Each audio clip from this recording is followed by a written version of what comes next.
Josh Hennig filling in for Mike Gill here on a Thursday on 97.3 ESPN alongside the one and only Dashawn Hendricks, right? Another reunion of hanging with Hendricks and Hennig here on 97.3 ESPN. Mike and Hunter will be back in studio tomorrow. This is the Matt Black Kia Studios on 97.3 ESPN. A busy show ahead of us. We got a lot of Eagles and Sixers talk to get into. How you doing today, D? I'm good, man. I'm good. Happy to be back on these airwaves. I'm glad that you know what today is, that today is actually Thursday, and you know that today is Thursday. Let's kind of keep that for the all of the show, basically, that you know that today is Thursday. Well, if you were listening yesterday, I mentioned what day it was pretty much every segment of every hour of the show. Well, you did a good job yesterday. That doesn't mean you'll do a good job today. I mean, I have low expectations for you. I'm just letting you know. Wow. You went low expectations on me. Well, I mean, when Yikes. it comes to you having awareness of what day it is, yes. Everything else, I'm still even keel with the expectations. But when it comes to you knowing that today is Thursday, not Friday, not Monday, not Tuesday, my expectation is pretty low. I'm just being honest. All right, well, at least we know where I stand with you today. Coming up on the show, we got Kevin McCormick, our Sixers beat writer for 97.3 ESPN.com. They get more into the Sixers as they have their next preseason game tomorrow night. You can hear the action right here at 6 o'clock on 97.3 ESPN. Every Thursday on the Sports Bash, Jeff Pasquino from the footballguys.com joins us, talk some fantasy football and NFL Week 15. Can you believe it's already NFL Week 15? Adam Caplan, Football at 4, powered by the Inside the Birds podcast, will join us as well coming up at 4 o'clock to get into the latest with the Philadelphia Eagles. But, D, I would be remiss if I start specifically. We'll get into the Sixers a little bit, but you called it on Thursday, the last time you and I were on the air together, that Jalen Hurts was going to lead the Philadelphia football Eagles to a victory. So, from the time that you had those words come out of your mouth to today, what was your expectation for the game versus what happened? Did what happened meet your expectations? Did he exceed your expectations? How did you feel about the game in terms of how you expected it to play out? Well, going into the football game, I had the expectation that Jalen Hurts would give the offense it badly needed. Fresh eyes, more legs. You can, as far as Carson Wentz, but Jalen Hurts has taken the shots downfield. He didn't on Sunday, but he's been downfield prior game to Green Bay, so you could say arm. Just an overshare for the football team. The expectations were low. You got the number one defense, the best team in the NFC coming into your house. They have everything to play for. But what I looked at were two specific things, Josh Hennig. One was the fact that you were playing against Taysom Hill, not Drew Brees. Taysom Hill. I know that he was undefeated going into that football game, but he had only thrown 2 touchdown passes. 2. In the couple games that he had started, he was not beating teams through the air. I believe that the defense could force turnovers on Taysom Hill, and that's exactly what they did. And in essence, there was no film on him really to pick apart what he couldn't seize or whatever. He went out there, used his legs as young quarterbacks who can run usually do, and he made plays with his arm, and he checked down the ball when it needed to be checked down.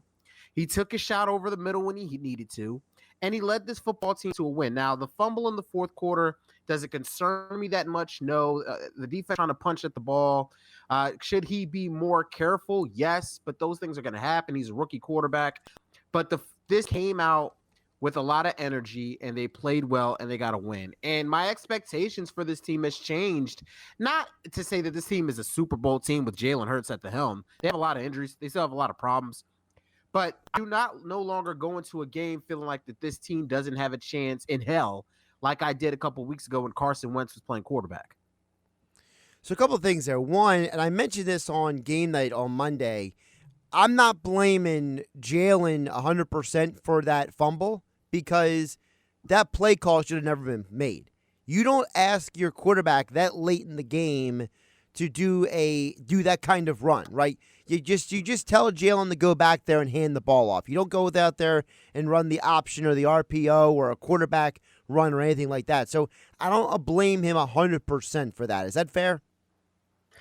It's fair. It was definitely a bad play call, but Jalen still has to protect the football. I mean, if I'm I'm not. I'm fair. Yeah, I'm going to criticize when yeah. turnovers are made. He's got to be a better job protecting the football, but it was a no-win situation. It was a bad play call. Guys are punching at the ball. It just happened to get knocked out. I mean, those things happen. Well, I'm just saying my gut reaction wasn't to be like, oh, Jalen Hurts. My gut reaction was, why'd you call that play? Like, so at least that's how I was looking at it from my seat watching the game in real time. The other thing is that you mentioned about the shot in the arm.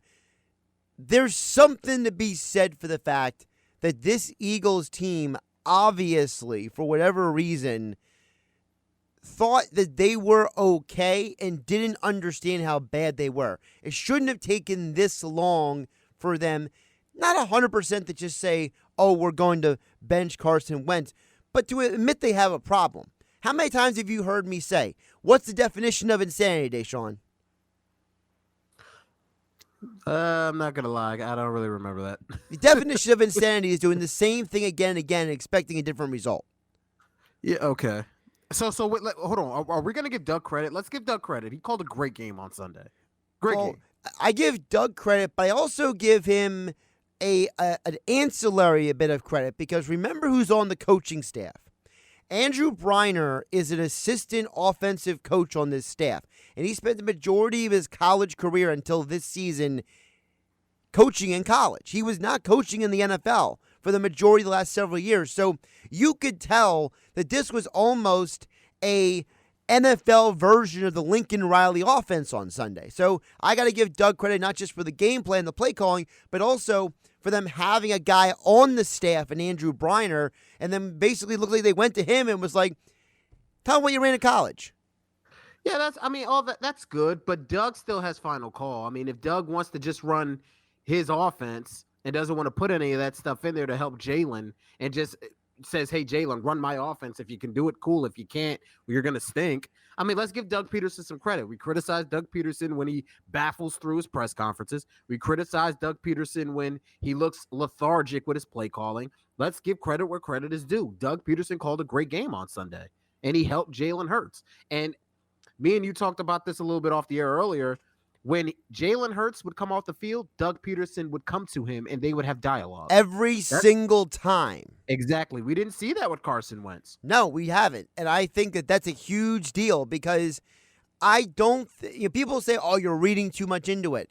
No, I'm not reading too much into it. This football team has made it very apparent that they have spent the last year walking on eggshells around the $100 million quarterback. So if the $100 million quarterback is that sensitive that you can't even talk to him after he throws a horrible interception, like, for example, in the Bengals game, the first person he should have talked to was Doug Peterson. By the way, Doug Peterson, when he was playing in Miami, backing up Dan Marino, playing in Green Bay, backing up Brett Favre, every time those quarterbacks threw an interception, the first person talking to that quarterback it was the head coach. Not the backup quarterback, not the quarterback coach, the head coach. But for whatever reason, Wentz and Peterson have avoided each other more often than not on game day, whereas Hurts talks to Peterson whether it was a good play or a bad play.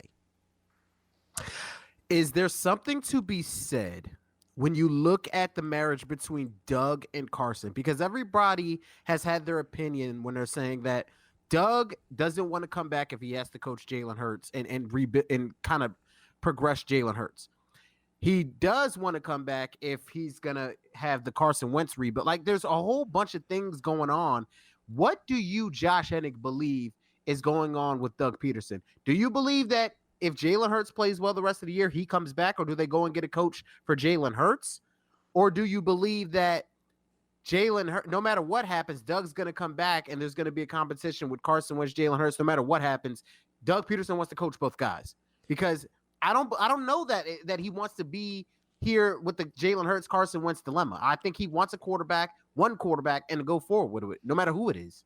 Well, first of all, the people who keep saying, and it's not you, and I've heard it from other people, say that, Doug before the game on Sunday that Doug likes Wentz, he doesn't like Hurts and all this kind of stuff.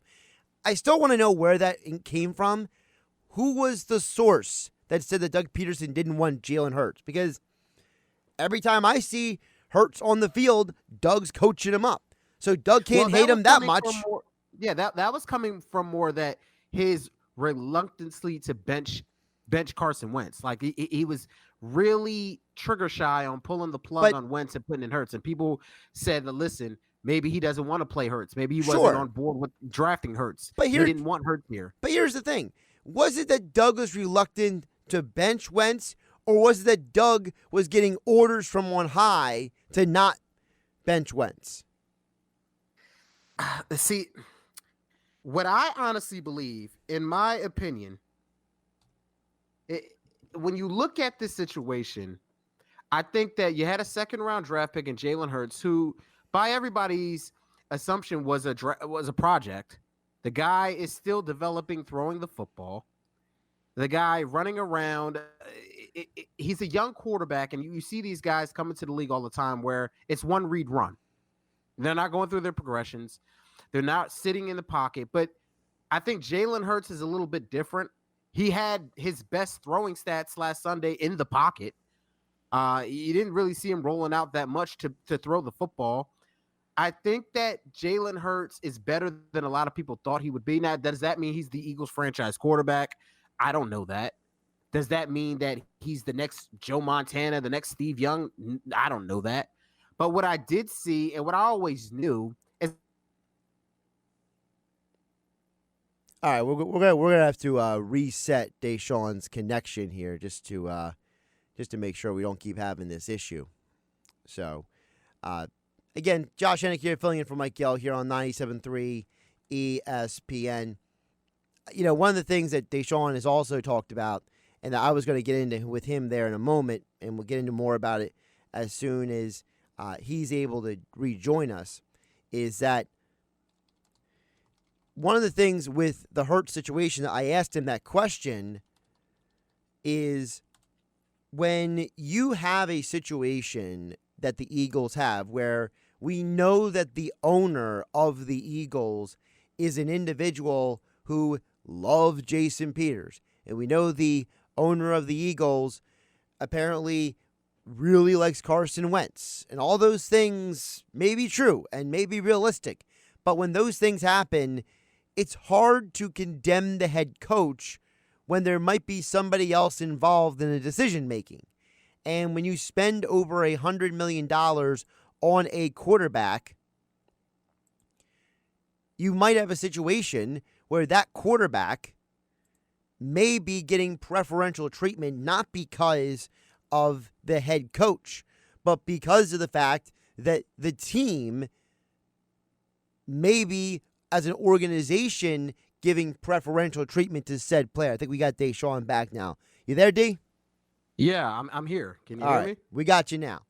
So what I was basically just saying, with the reason why I asked you the question I did before we lost you there was because as we've seen with Jason Peters, as we've seen with other players, there seems to be a lot of smoke when it comes to Jeffrey Lurie having his hands involved in this team. And I have to wonder, because Jeffrey Lurie personally went to visit Carson Wentz where they drafted him, and he has a good relationship with him, and he's involved in his charity organization, and he signed off a $100 million contract for the guy, there's a part of me that wonders, did maybe Doug not have the full control to make that decision as soon as he wanted to because of the owner?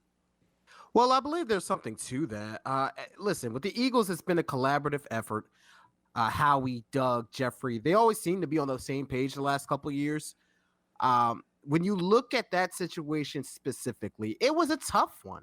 When you're benching your franchise quarterback, the guy you traded up to get, the guy that you've anointed, the guy, I told you the expectation for Carson Wentz was to be the best quarterback in franchise history.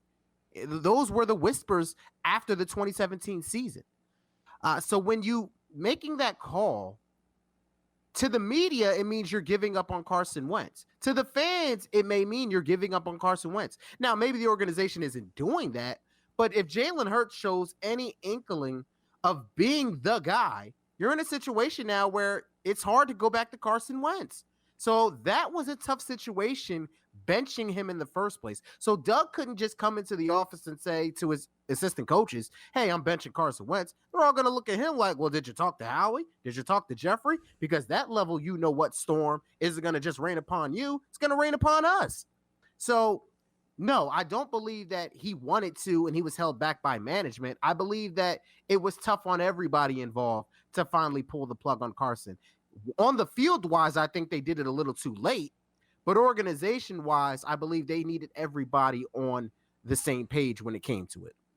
The other thing I got to remember is, Howie himself inferred that they drafted Jalen Hurts because they missed out, as he put it, on drafting Russell Wilson, even though he couldn't say Russell Wilson's name.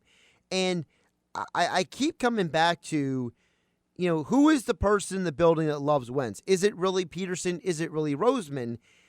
And is there a part of the Eagles that maybe looked at the drafting of Jalen Hurts and said, eventually this guy is going to replace Wentz, but they didn't expect it to be this soon? Yes. I don't think that they drafted him to replace Wentz. I honestly believe that the injury history was starting to catch up with Carson. He's been hurt every year of his football career. You pointed that out multiple times the last couple years here in Philadelphia. I believe that Jalen Hurts was an intriguing prospect.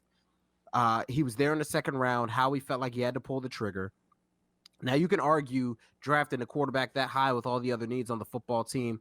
But if Jalen Hurts continues to play well, you need to ask yourself as an Eagles fan, if you didn't make that pick, let's say you trade up for CeeDee Lamb, is Carson Wentz fixed? Does he have this struggling leader? No, he's not fixed. Why? Exactly. That's what I'm saying. I don't believe that all of a sudden, if you use that pick to trade up to get CeeDee Lamb, or you use that pick in a package to trade for DeAndre Hopkins, all of a sudden Carson Wentz doesn't stink. I believe this regression was coming before Jalen Hurts was drafted.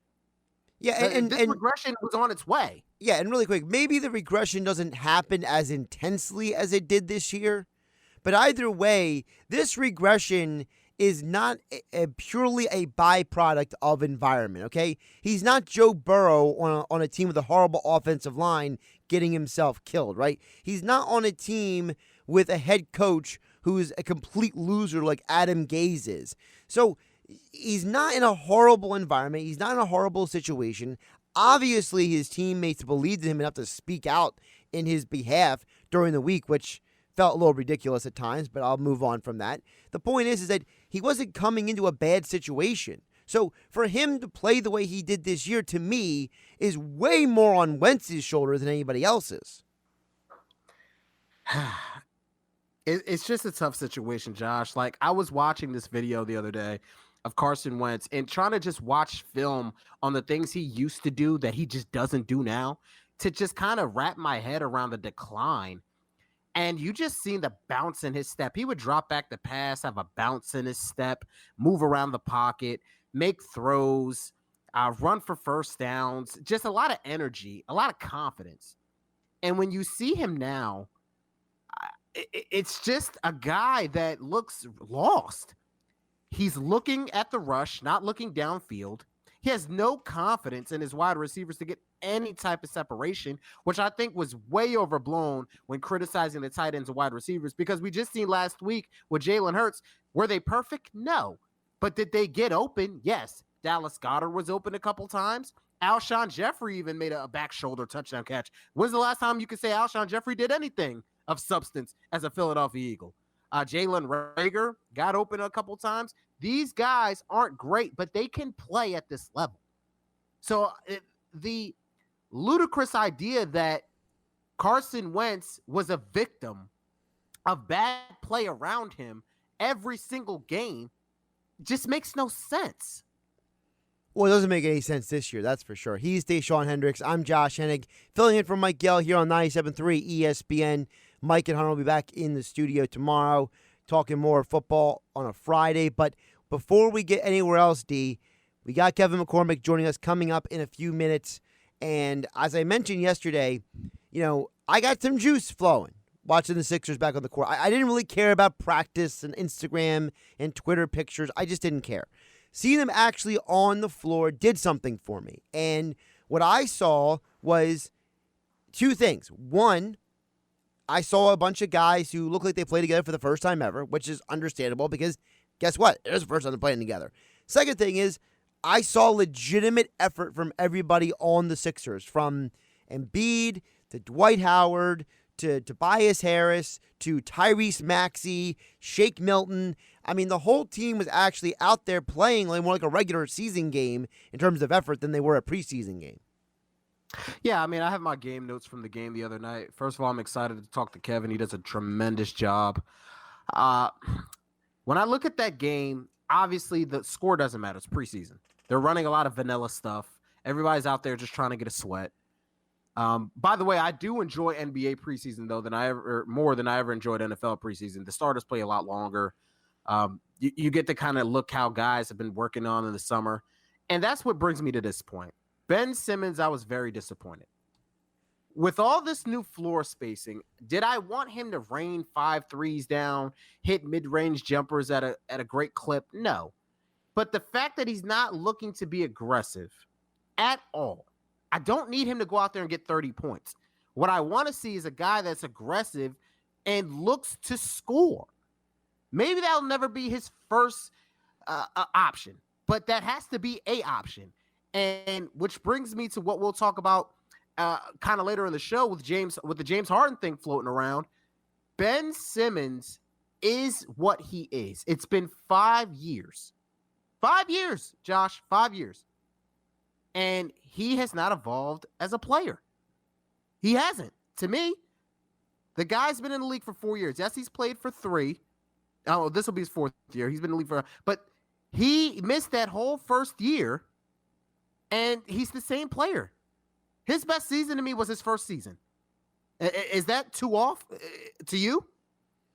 Well, to me, it's not whether it's off or on. To me, it's the fact that I understand there's frustration with Ben Simmons' evolution as a player. But to me, I'm not going to take too much from one preseason game in terms of defining who Ben Simmons is at this point. No, but it's the same song and dance of him not looking to be aggressive, scoring the basketball. And when you look at people talk about, well, what if you could get James Harden and keep Ben Simmons because of all the garbage going on with Harden and the asking price might be going down or the leverage for the Rockets going down. Do you honestly think that would work with James Harden coming here to play with Ben Simmons?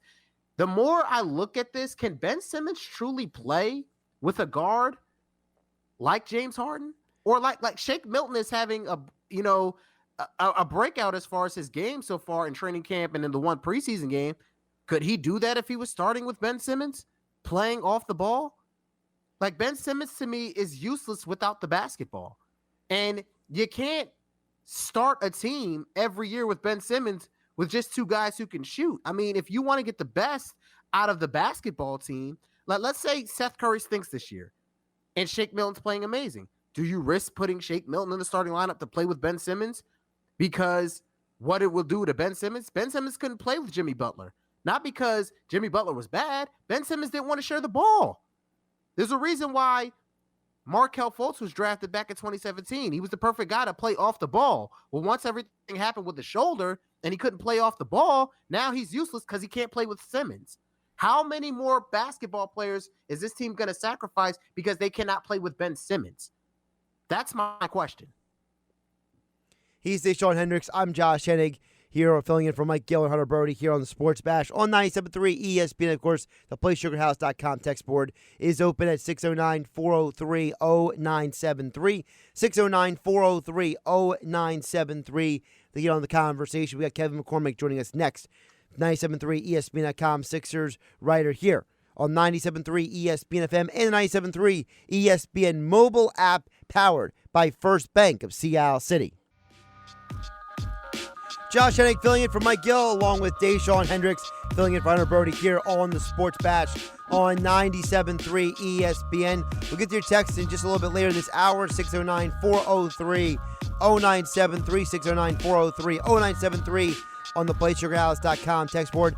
But as promised, joining us right now on the Boardwalk kind of hotline. You can check out all of his work over at 97.3 ESPN.com. And you can follow him on Twitter for all your NBA and Sixers coverage over at Kevin MCC973. He is Kevin McCormick, and he joins us now on the Sports Bash on 97.3 ESPN.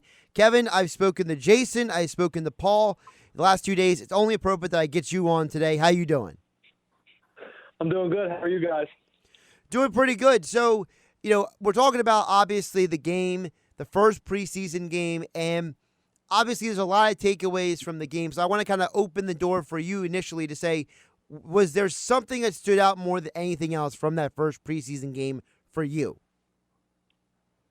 There's really two things, one on each side of the ball. The first thing that stood out to me almost from the get-go was how modern Sixers look. I mean, we saw last year the close fit on offense and limited floor spacing, but in the first preseason game, we saw an up-tempo pace. We saw a lot of looks early on in the shot clock. It was a lot more of an up-and-down game. So it was good to see the Sixers kind of catch up to the timeline of where basketball is right now. And defensively, I thought they looked amazing pretty much from the gate. The defense looked like it was in mid-season form. There was a lot of activity in the passing lanes, a lot of tip passes. They racked up 11 steals as a team. Danny Green had 4 himself. So it still looks like the Sixers are going to focus on really hanging their hat defensively. When you think about that defensively, I know Doc Rivers said that he wanted this to be the number one defense in the league. So from what you saw, do you think they can meet that expectation? Absolutely. If Tuesday night was, the first inkling of what they're going to be like defensively, I think as they get more time on the floor together and really get used to being out there as a group, I really think the sky's the limit defensively with this core, especially with guys like Ben Simmons and Joel Embiid leading the charge. You're going to be, a stud defensive team just based off those guys alone. Kevin, when I look at Ben Simmons in particular, I was bothered by the fact that still, even though it's preseason, I still don't see him looking for his shot. I don't mean a three-point shot. I mean just looking for his offense in general. Do you see that, okay, it's preseason, maybe he's just still trying to learn the offense, or is this the same player that has virtually been here for the last 4 to 5 years? So I could agree to some of that. In the first half, it really looked like Ben was adapting to having all the new guys around him and really being in that new offensive system against an actual NBA team. But in the second half, I really thought he became more aggressive, and we got to see more of him getting a little downhill in the half court. We saw some instances where he was running pick and rolls with guards like Shake Milton and Seth Curry and getting guards matched up on him and being able to make the use of those mismatches. And we also saw him bring back that right-handed baby hook that we saw in his rookie season. So I could agree with you at times that it did look like he was still, shaking off the rust or the cobwebs of these new moving parts on the offense. But all in all, I thought he really settled in nicely at the start of the second half. With all the reports of James Harden wants a trade. He wants to come to Philly. They're on the list. If you're Sixers management, do you make the Harden trade at all? Because my stance is I would wait to see what Simmons has become with the idea that obviously the Houston Rockets isn't going to wait on you, but I wouldn't be opposed for trading for James Harden because I do believe this team is a win-now ready team. Doc didn't come here for a rebuild. He came to win now. I agree that the team's definitely in the win-now mode. They view their window of contention being open right now, but I really don't know if Harden's the answer. I mean, you're talking about a guy that's had an entire system, paved to his every call for almost a decade now in his time in Houston. I really don't know how good the acclimation would be if he were to come in here, kind of be almost in that backseat to Joel Embiid, because when he comes here, it's not, instantly going to become his team the way he's run the show in Houston. And we've seen in the past he's had a revolving door of co-stars around them. So if you mortgage your future and go and get a guy like James Harden, and then a year from now it turns out he doesn't like playing with Joel Embiid, now it's almost like the Jimmy Butler thing all over again, where you use up all these assets to go and acquire a star. He's disgruntled, and you're pretty much scrambling, trying to get back whatever you can to rectify the situation. Kevin McCormick joined us here on the Boardwalk kind of hotline on 97.3 ESP. You can follow him on Twitter at KevinMCC973. Just going down that road, Kevin, we've heard Daryl Morey and Doc Rivers state that they came to Philadelphia because of Ben and Joel. So why is it that there's a contingent of fans, and Dashawn is not one of them, he's trying to be an objective observer here, but there's a contingent of fans that no matter what happens, unless Ben Simmons turns into Steph Curry, basically, they want Ben out of here, or until Joel Embiid wins the league MVP award, they want Embiid out of here. It's like they won't accept that Daryl and Doc literally came to Philadelphia because of these two stars. Exactly. And not only come here to play with those two stars, but Daryl Morey worked around the clock this entire offseason to build a roster to maximize the two of them and get their games to hopefully turn that next step. I'm with you. I don't understand why fans are been so quick to try and run one out of town. I feel like most fans would beg for a Joel Embiid or a Ben Simmons to follow their franchise, and Philly fans are still clamoring to trade Embiid out of here. But all in all, I mean, if there's going to be the time for them to really change that narrative and show that they can be franchise cornerstones, it's going to be this year. You have a stacked coaching staff under Doc Rivers. Got Daryl Morey and Elton Brand running the show at the top. You now have arguably their most competent supporting cast. And not only is it their most competent supporting cast, we're going to have a full season to work with them. So, the time is really ticking right now. Now, speaking of the time is ticking, there's no guarantee that by the time we actually have this all flesh out, that this team is even going to be exactly the way we see it playing now, because let's be realistic, it was one preseason game, and at least for me, I can't take too hard of a judgment on anybody, but the one thing I do take from that preseason game is what happened to Dwight Howard? I mean, this guy is turned into the Energizer Bunny off the bench. He's talking to the media every single stinking day. I mean, who is this Dwight Howard? I don't recognize him. It's absolutely unreal how he's been. It's actually, I was talking to Brian Toporic not too long ago about Dwight Howard and how he's pretty much changed the entire narrative of his career in these past 2 years. But I agree, he's been great. Watching him run up and down the floor, he still moves like he's in his 20s. You'd never guess that the man was 35 years old. But he is going to be a really nice spark for this bench unit. He seems to really be embracing that mentor role. Like I said, he runs the floor well. Him and Jake Milton were very fluid in the pick and roll game, which was a great sign. So all in all, we might be looking at the Dwight Howard coming to the Sixers on a bit minimum being the steal move of this offseason. Kev, it's funny you talk about Shake because that's where I want to go next. Shake Milton really played well, and it kind of echoes what Doc's been talking about throughout training camp. With him being so impressed with Shake Milton, do you see this guy being someone off the bench who can get you buckets in a premium, and also somebody that they could possibly go to in the fourth quarter if he's on the floor with the starters to say, hey, we'll put the ball in your hands to make a play, shot making? I think there's a real chance. I think the talk of Shake had such a small, when you have him coming out and playing the way he did to start the preseason shows that he's an everyday NBA player. There's already the chatter of he should possibly reinsert back into the starting lineup. But I would say that Doc is going to have a lot of fun with him. He's been a guy that he's talked about a lot since he came here. I feel like he has big things for him. He's said from the beginning he's going to give him as big as a green light as he can. We saw on Tuesday night against Boston. But in terms of being that guy late in the game with guys like Ben Simmons and Joel Embiid, I don't really see him relying on Shake that late in games. But if Shake's a hot hand, I wouldn't put it past him. He really could be that, super sub kind of Lou Will-esque player for the Sixers this year. Well, yeah, I mean, obviously I meant in more of just a guard that can get his own shot, which they still need. I know Seth Curry's here in the starting lineup, and he can kind of do that. But I meant more in that role if he continues to play at this clip into the regular season. But my last thing is Tyrese Maxey. He came off the bench in the fourth quarter and kind of showed that jitterbug defensive and even made some shots that he did at Kentucky. Is there a chance if he continues to play well on Friday and in camp, can he crack the rotation early in the season, or is he going to be a guy that's going to have to earn his minutes throughout the early part? I think it's going to take some time just because, he's had such a limited time to adapt to the NBA game, from having the delayed start due to COVID protocol to only being able to practice twice before taking the floor on Tuesday. So I think it's going to take some time, and I don't think they're really going to try and rush him along with rookies being on, such a different timeline than they typically are with, no summer league and not a full off season. But 3-4 months from now, I think there could be a real conversation after how he looked on Tuesday.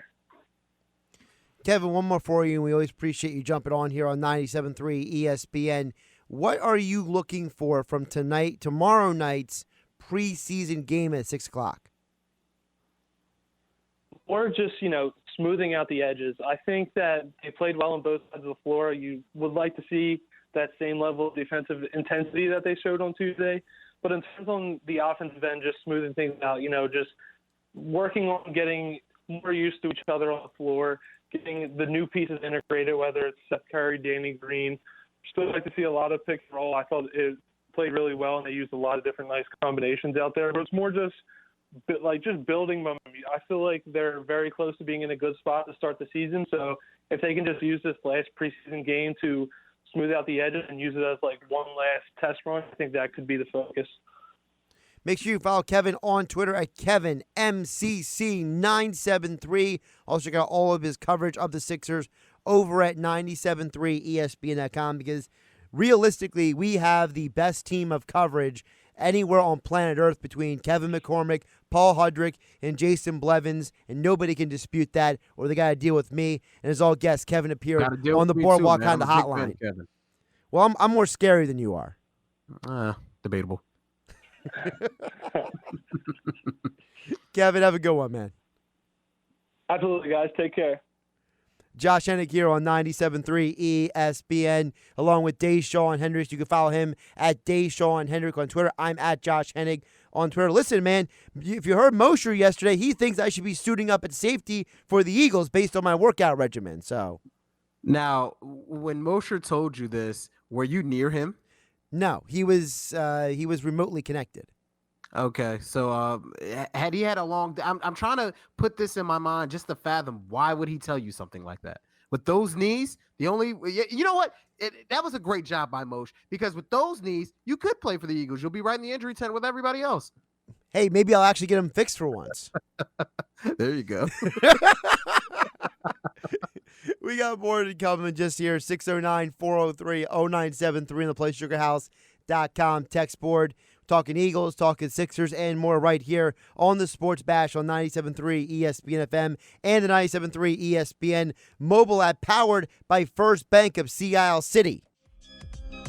Josh Hennig along with Dashawn Hendricks here on 97.3 ESPN. We'll get to your text in just a bit at 609-403-0973 in the PlaySugarHouse.com text board, 609-403-0973. I want to remind you about my friends over at weightliftinghq.com. They're a business located right here in South Jersey. And whether you're someone who's trying to get back in shape for 2021, maybe you're someone who is back at the gym, but you don't have time to always go to the gym, or maybe you are intent on rebuilding or building an entire at-home gym, well, whether it's bench or squat racks, kettlebells, dumbbells, cardio and fitness machines, resistance bands, and more, weightliftinghq.com is your place to go. They won't just bring it to your house, they will set it up for you. Their customer service is by none the best you can get, and their incredibly competitive prices are the best you can get. Visit them online at weightliftinghq.com and use the code Radio10 at checkout for 10% off your entire order. That's Radio10 at checkout at weightliftinghq.com. That's a pretty appropriate read day, Sean, because as we mentioned about what Mosher said about me yesterday, I'm a little disappointed in you that you didn't hear Mosher, because Mosher's your guy yesterday on Football at 4. Well, listen, I love Mosher, and I hardly ever miss him, but I had some car trouble. So, I mean, I wasn't really listening to anything. I was kind of trying to find a way off the road. Well, I mean, there's YouTube, there's the podcast, there's other ways to listen. I mean, there is, but I mean, when you're kind of preoccupied with trying to get your vehicle off the street, I mean, it's tough. I miss the day. I mean, listen, I love Moshe. Moshe knows I love Moshe. I've been a fan for years. I think he'll be okay with me missing one day. All right. Well, I'll play it back for you in full context of the question and the answer, so no one can try to say I'm manipulating what was said here. Okay. Okay. Not you, but other people. We know the news about Rodney McLeod's injury, keeping him off the field. Darius Slay, Avonte Maddox, they got hurt as well. What are the options to patch up this secondary moving forward? I don't know. What are you doing, lady? What kind of shape are you in, Hunter? I can do it. All three of us, you and Josh, are better shape than me, so you guys might be called on next. I think I'm too short. I don't know. Avonte Maddox played the outside. Roby Coleman, Josh. Yeah. I think Roby Coleman can jump higher than me, even though he might be shorter than me. Yeah, but he doesn't have your calves, brother, man. Those big fake calves that you got and those big biceps. Everybody knows you're in the gym 24/7 when you're not on radio. Well, listen, I could tackle. I did play safety when I was younger, but I just don't know. That's what I'm saying. I don't know if I have the vertical to keep up with these big receivers and not jump them, you know? Well, then we'll just put you at box safety, okay? Okay. Because the Eagles need one of those, too. They're going to move Jalen Mills to the outside, right, yeah. Right. There you go. I'm apparently a box safety in Jeff Mosher's scouting guide. Listen, Jeff Mosher is amazing at what he does, so don't by no means necessary is this a shot at him, but he hasn't played basketball with you or seen you in an athletic event since high school or college. I had a lot of expectations for Josh. I want to tell this to the audience. I had a lot of expectations because he's big, he's strong, he's got great calves, everything. He's got the measurables. He looks like a guy that would just go and kill the combine. Then he got on the floor and proceeded to get hurt 10 minutes into the workout. It was more like 20 minutes. Let's be realistic. Like 20 minutes. Listen, okay, 10 more minutes of you. Listen, I was totally devastated. We had this whole thing where we were going to get the MRI. We were going to see if he could make the season opener. And then Josh called me with the most disappointing phone call I've ever got from Josh Hennig and basically said, you know what? I'm out for the year. I said, really? What were the results? He's like, I'm just out for the year. It's going to take me a little bit to get back on my feet. It was so bad that a year later, when the season came back, and I kind of put it out there like, hey, Josh, how you feeling? Still dealing with that knee. It was just totally shut down by then. So the injury history with Josh Hennig would fit perfectly with the Philadelphia Eagles because he'd be hurt after practice and be in the injury tent. Well, no, I think I could make it to the game. It's in the game I would get hurt. How the hell are you going to make it to the game? You couldn't even make it past a 10-minute workout. First of all, we weren't even playing a full game. We were playing, what, like 21 or something? It was like 2-on-2, 21. It was a workout. And you couldn't make it past that. Oh, so now you're blaming me for getting hurt. Thanks. Appreciate it. I'm not blaming you. I'm just saying the expectations I had with all that muscle and quad strength and all that gym work, and your knees crumbled worse than Andrew Bynum's. Listen, I'm not built for basketball anymore. That's all. So football, you'd be better? Well, because I don't have to jump. There's no jumping involved. I hurt my knee jumping. So if you were one-on-one, if you played safety and you were one-on-one with a wide receiver, you're not going to jump and try to make that play? Well, I mean, if it depends on who the receiver is. I mean, is he my height or is he Alshon Jeffrey? Either or. Oh, I would just shove Alshon Jeffrey where the ball came to him and take the flag. Okay. I like your style of thinking. It's just too bad we can't have you on the field long enough. He's Dashawn Hendricks. I'm Josh Hennig. More of the Sports Bash next on 97.3 ESPN. Josh Hennig along with Dashawn Hendricks filling in for Mike Yell and Hunter Birdie here on a Thursday on 97.3 ESPN. Okay, Hurts I'm still Day. going with that. Still to come on the Sports Bash, we got Jeff Pasquino from thefootballguys.com. He'll join the show to talk some more about fantasy football, NFL Week 15, coming up at 3:20 Football 4 with Adam Caplan, powered by the Inside the Birds podcast. All that and more still to come on the Sports Bash on 97.3 ESPN. As promised, your text messages right here, 609-403-0973 on the PlaySugarHouse.com text board, 609-403-0973. And D, I wanted to play this audio cut before we got to the text because it has to do with our conversation about the Sixers and Simmons and Harden. We have a couple texts on the text board about Simmons and Harden as well, so we want to get to those texts. But We had Jason Fitz. Every Wednesday we have Fitz on the Sports Bash, ESPN Radio, Spain and Fitz, 7 to 9 here on 97.3 ESPN. And he had some very, very aggressive position on James Harden and the Sixers. You ready for this? Yeah. I get frustrated by the constant conversation about James Harden can't win it all in Houston, but we should go out there and acquire him for our favorite team because here he can. Why? Like, he's had everything he's ever wanted around him and hasn't been able to win it all. And I'm sorry, James Harden with Philadelphia will not make them better than Brooklyn. Trust what you're doing and keep what you've got going, because at least there you've got pieces you can develop that are young that you can have some sort of excitement over and say, hey, I know that if we get the right opportunity, maybe we can go on a run. Your reaction? I see what he's saying, but here's my retort. James Harden here is not going to be looked at as the guy to save your franchise. What James Harden is in Houston, he is the guy. He is the only guy. The guys that were kind of traded to play with him, Chris Paul was older.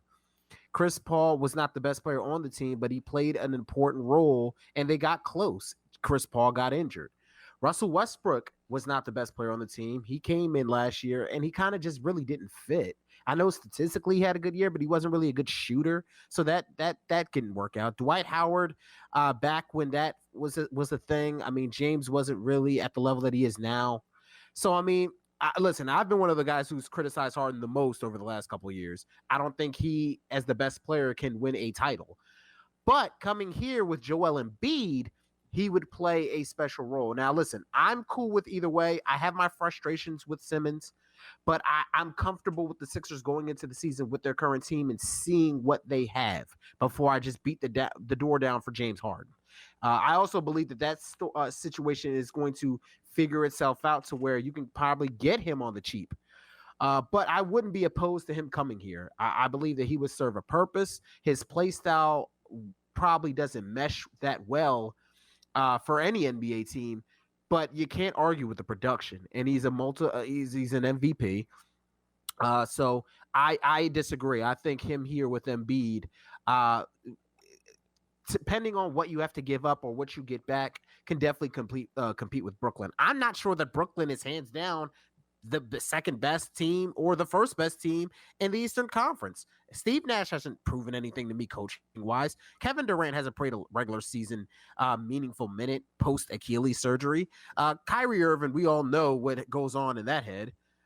So, I mean, I need to see more from Brooklyn before I just anoint them that much better than Philadelphia, Boston, or Miami.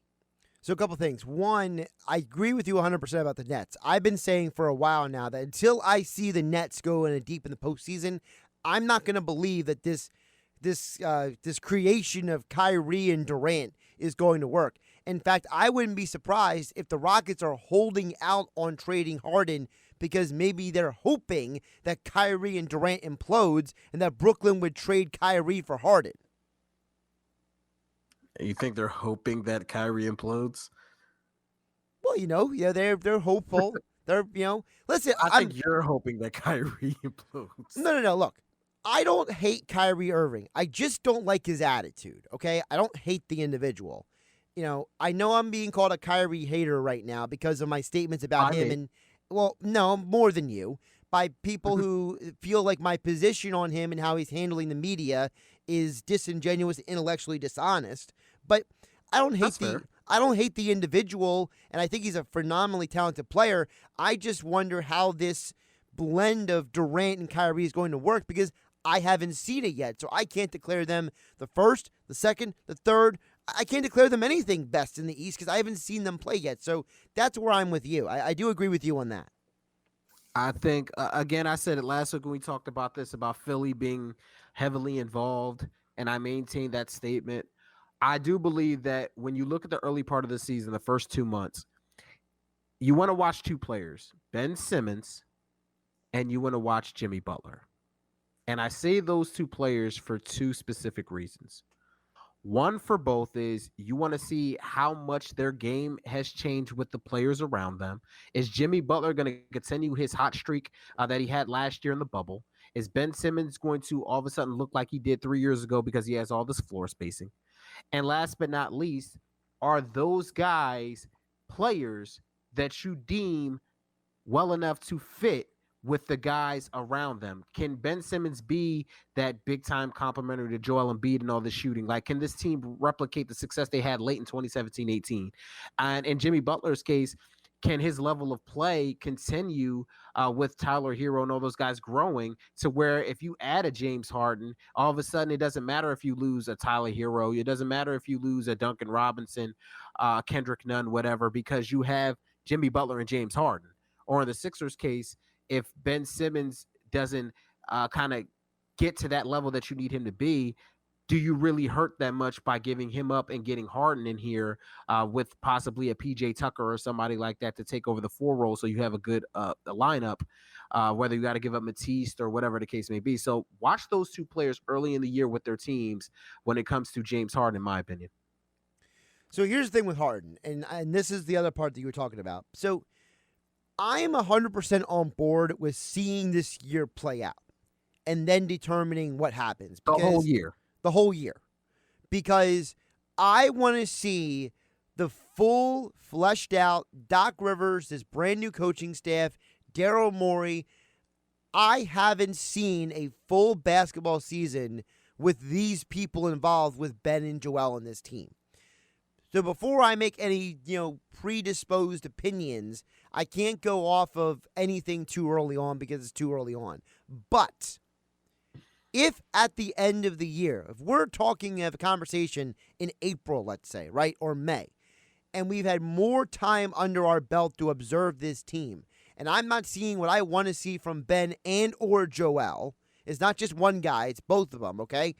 Then I'm willing to turn around and say, all right, maybe we need to hit the reset button, because I do think there's something to be said for the fact that now you have a coaching staff with a head coach who played in the league, who has a championship as a head coach, with guys like Sam Cassell on the bench. He's got rings. He's got pedigree. You have an entirely different group of people in the locker room. Danny Green, Dwight Howard, Seth Curry. This team is almost completely different aside from the 3 main guys from last year, Tobias, Ben, and Joel. So until I see this thing play out, I'm not ready to hit the sell button on anything yet. Well, I agree with you in the notion that a move would have to be made. But if we're talking about specifically Harden, I don't think you're going to have to the end of the year. But hey, what did the people on the text board say? 609-403-0973. One texter who is in favor of Harden says, James Harden is the most exciting player to watch in the entire league. I had tickets to go see the Rockets-Sixers game and couldn't wait to go, but then it got canceled because of COVID. Imagine Harden dropping 60 on Christmas Day in Philly. He would be worshipped like a god. He could do any of that any night of the week. I wouldn't say most exciting player in the league. He is fun to watch if you're a fan of iso ball, where a guy dribbles for 15 seconds and it hits a fadeaway 3. I would love Harden here in Philly because of the fact that it's been since the Iverson days where you see a guy that could come in and just average 30-plus points every single night for your basketball team. But again, I'm kind of in the middle. I'm in favor of Harden, but I'm not beating down the door, if that makes sense. If you know what I mean. Like, I'm kind of even keel right now. My thing with Harden is I don't hate him like I used to. I think he's evolved his basketball game a lot since he won the MVP originally. You don't hate him like you used to. Well, because I used to be a guy who used to come up on here and say I could name. Remember, you and I did the whole thing. I named 15 guys I would take ahead of Harden before I would put Harden on my basketball team. I was that guy. We went through that exercise. We were both that guy. Let's be fair. I was with you on that. I was more aggressive than you. I was way more aggressive than you. Yeah, you were a lot harder. But I mean, I changed my tune because I feel like in this specific situation, it could be beneficial. Again, though, I'm not beating down the door to trade and go get James Harden right now. I'm just not. I'm not opposed to it. Yeah. So my thing is with Harden is, I think he's a better basketball player today than when I first started being angry with him years ago. But I don't want him for Philadelphia. What's your beef with James Harden? Well, my beef with James Harden originally is different than me not wanting him for the Sixers. My beef with him originally was I didn't like the selfishness. I didn't like the fact he didn't attempt to play defense. I didn't like his attitude. I didn't like it felt like that he would quit on his team at times. But he's changed that. He's shown me that he's willing to step up. He's willing to put in the work on defense. Last year was probably the best shape he's ever been in his life. Obviously, a lot changed over the last few months because now he looks more like Jason Peters than he does James Harden. But still, Harden is a guy who is phenomenally talented, and when he wants to be great, he can be great. But the problem is I don't like how he's handling his business in Houston. This is a guy who is trying to force his way out of a situation that he asked for. The reports were he didn't want to play with Chris Paul anymore. They got rid of Chris Paul. Then the reports were he wanted to get rid of Russell Westbrook. They got rid of Russell Westbrook. He signed off on Stephen Silas being the head coach. They got Stephen Silas as the head coach. They've done everything he's wanted, and now all of a sudden he doesn't want to be here anymore. He can't show up at camp because he claims he's out training for the season when he's actually out partying. It's just a bizarre situation. I'm very concerned that if you bring that element into this Sixers locker room, it's going to be a bit of a corrupting cancer.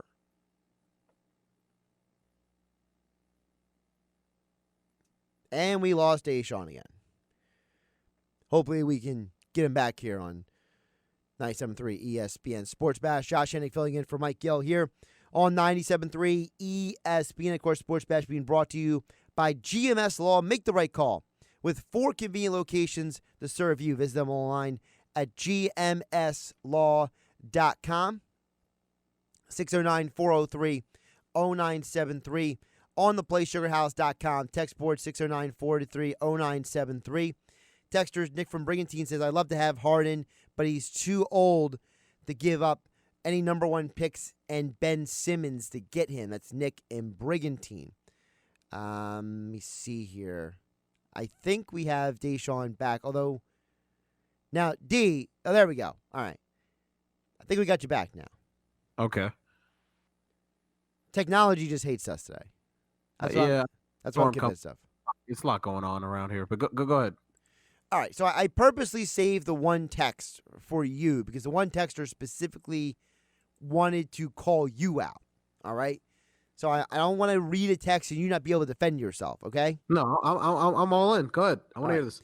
Texter says, Dashawn, it's the preseason. Ben wants to get the new guys involved. That's why he wasn't shooting. Enough attacking Ben Simmons. Okay. Did this texter leave their name? No. Okay, so anonymous. Yes, you are right. It is preseason.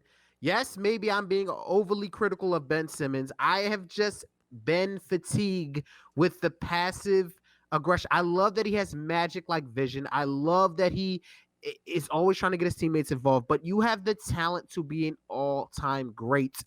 I just want to see him assert himself offensively. Now, Kevin does a great job. He mentioned that Ben was a little more aggressive in the second half, which is fair. I'm not saying ship the guy out tomorrow. I'm just voicing frustration with him not being more aggressive. Obviously, that could come tomorrow. That could come in the season opener. That could come in the first couple weeks of the season, and I will look like an idiot. I'm fine with that. But I want to see it before I believe it. Josh Hennig filling in for Mike Gill here on the Sports Bash on 97.3 ESPN along with Dashawn Hendricks. Big, long weekend. Dashawn, you got a game tonight. You got games on Saturday. You got games on Sunday. You got games on Monday. You got a lot of football to consume this weekend. Yeah, I mean, the game tonight should be a good one. You get to see a rookie quarterback, Justin Herbert, who's been good all year. Whatever John Gruden decides to do with the Raiders is always interesting. Saturday, you got some pretty good games on, but the big thing Saturday is championship weekend in college football, Josh. The Big Ten championship, the ACC rematch between Clemson and Notre Dame. This time, Trevor Lawrence is playing. So, I mean, you got some big-time football to watch this week, and also the Sunday slate, Eagles-Cardinals. Yeah, it's good. I'm going to at least be busy watching football, but I can only speak for myself, so I Yeah, know. I think everybody will be with you on that. Well, that's not everybody. You know, I've been having this conversation with Hunter about how he's becoming very consumed and obsessed with college basketball. Him and Gil are starting to go college basketball. Yeah, speaking of college hoops, TCU took down Oklahoma State last night, Josh. You know I'm a big Cade Cunningham guy. I've been beating the drum for him to go number 1 overall in the draft this upcoming year. He had a chance to win it at the end, took a fadeaway, just missed. Again, it's been exciting watching him. Kentucky's fallen off the face of the earth with Brandon Boston over there. So college hoops, listen, man, it's been a joy to watch, albeit during the pandemic. I didn't say that for you to give like a rundown of your thoughts on the college basketball last night. I just mentioning that, you know, you mentioned college football and you said everyone's watching the football, but I was telling you that there's some people who are not.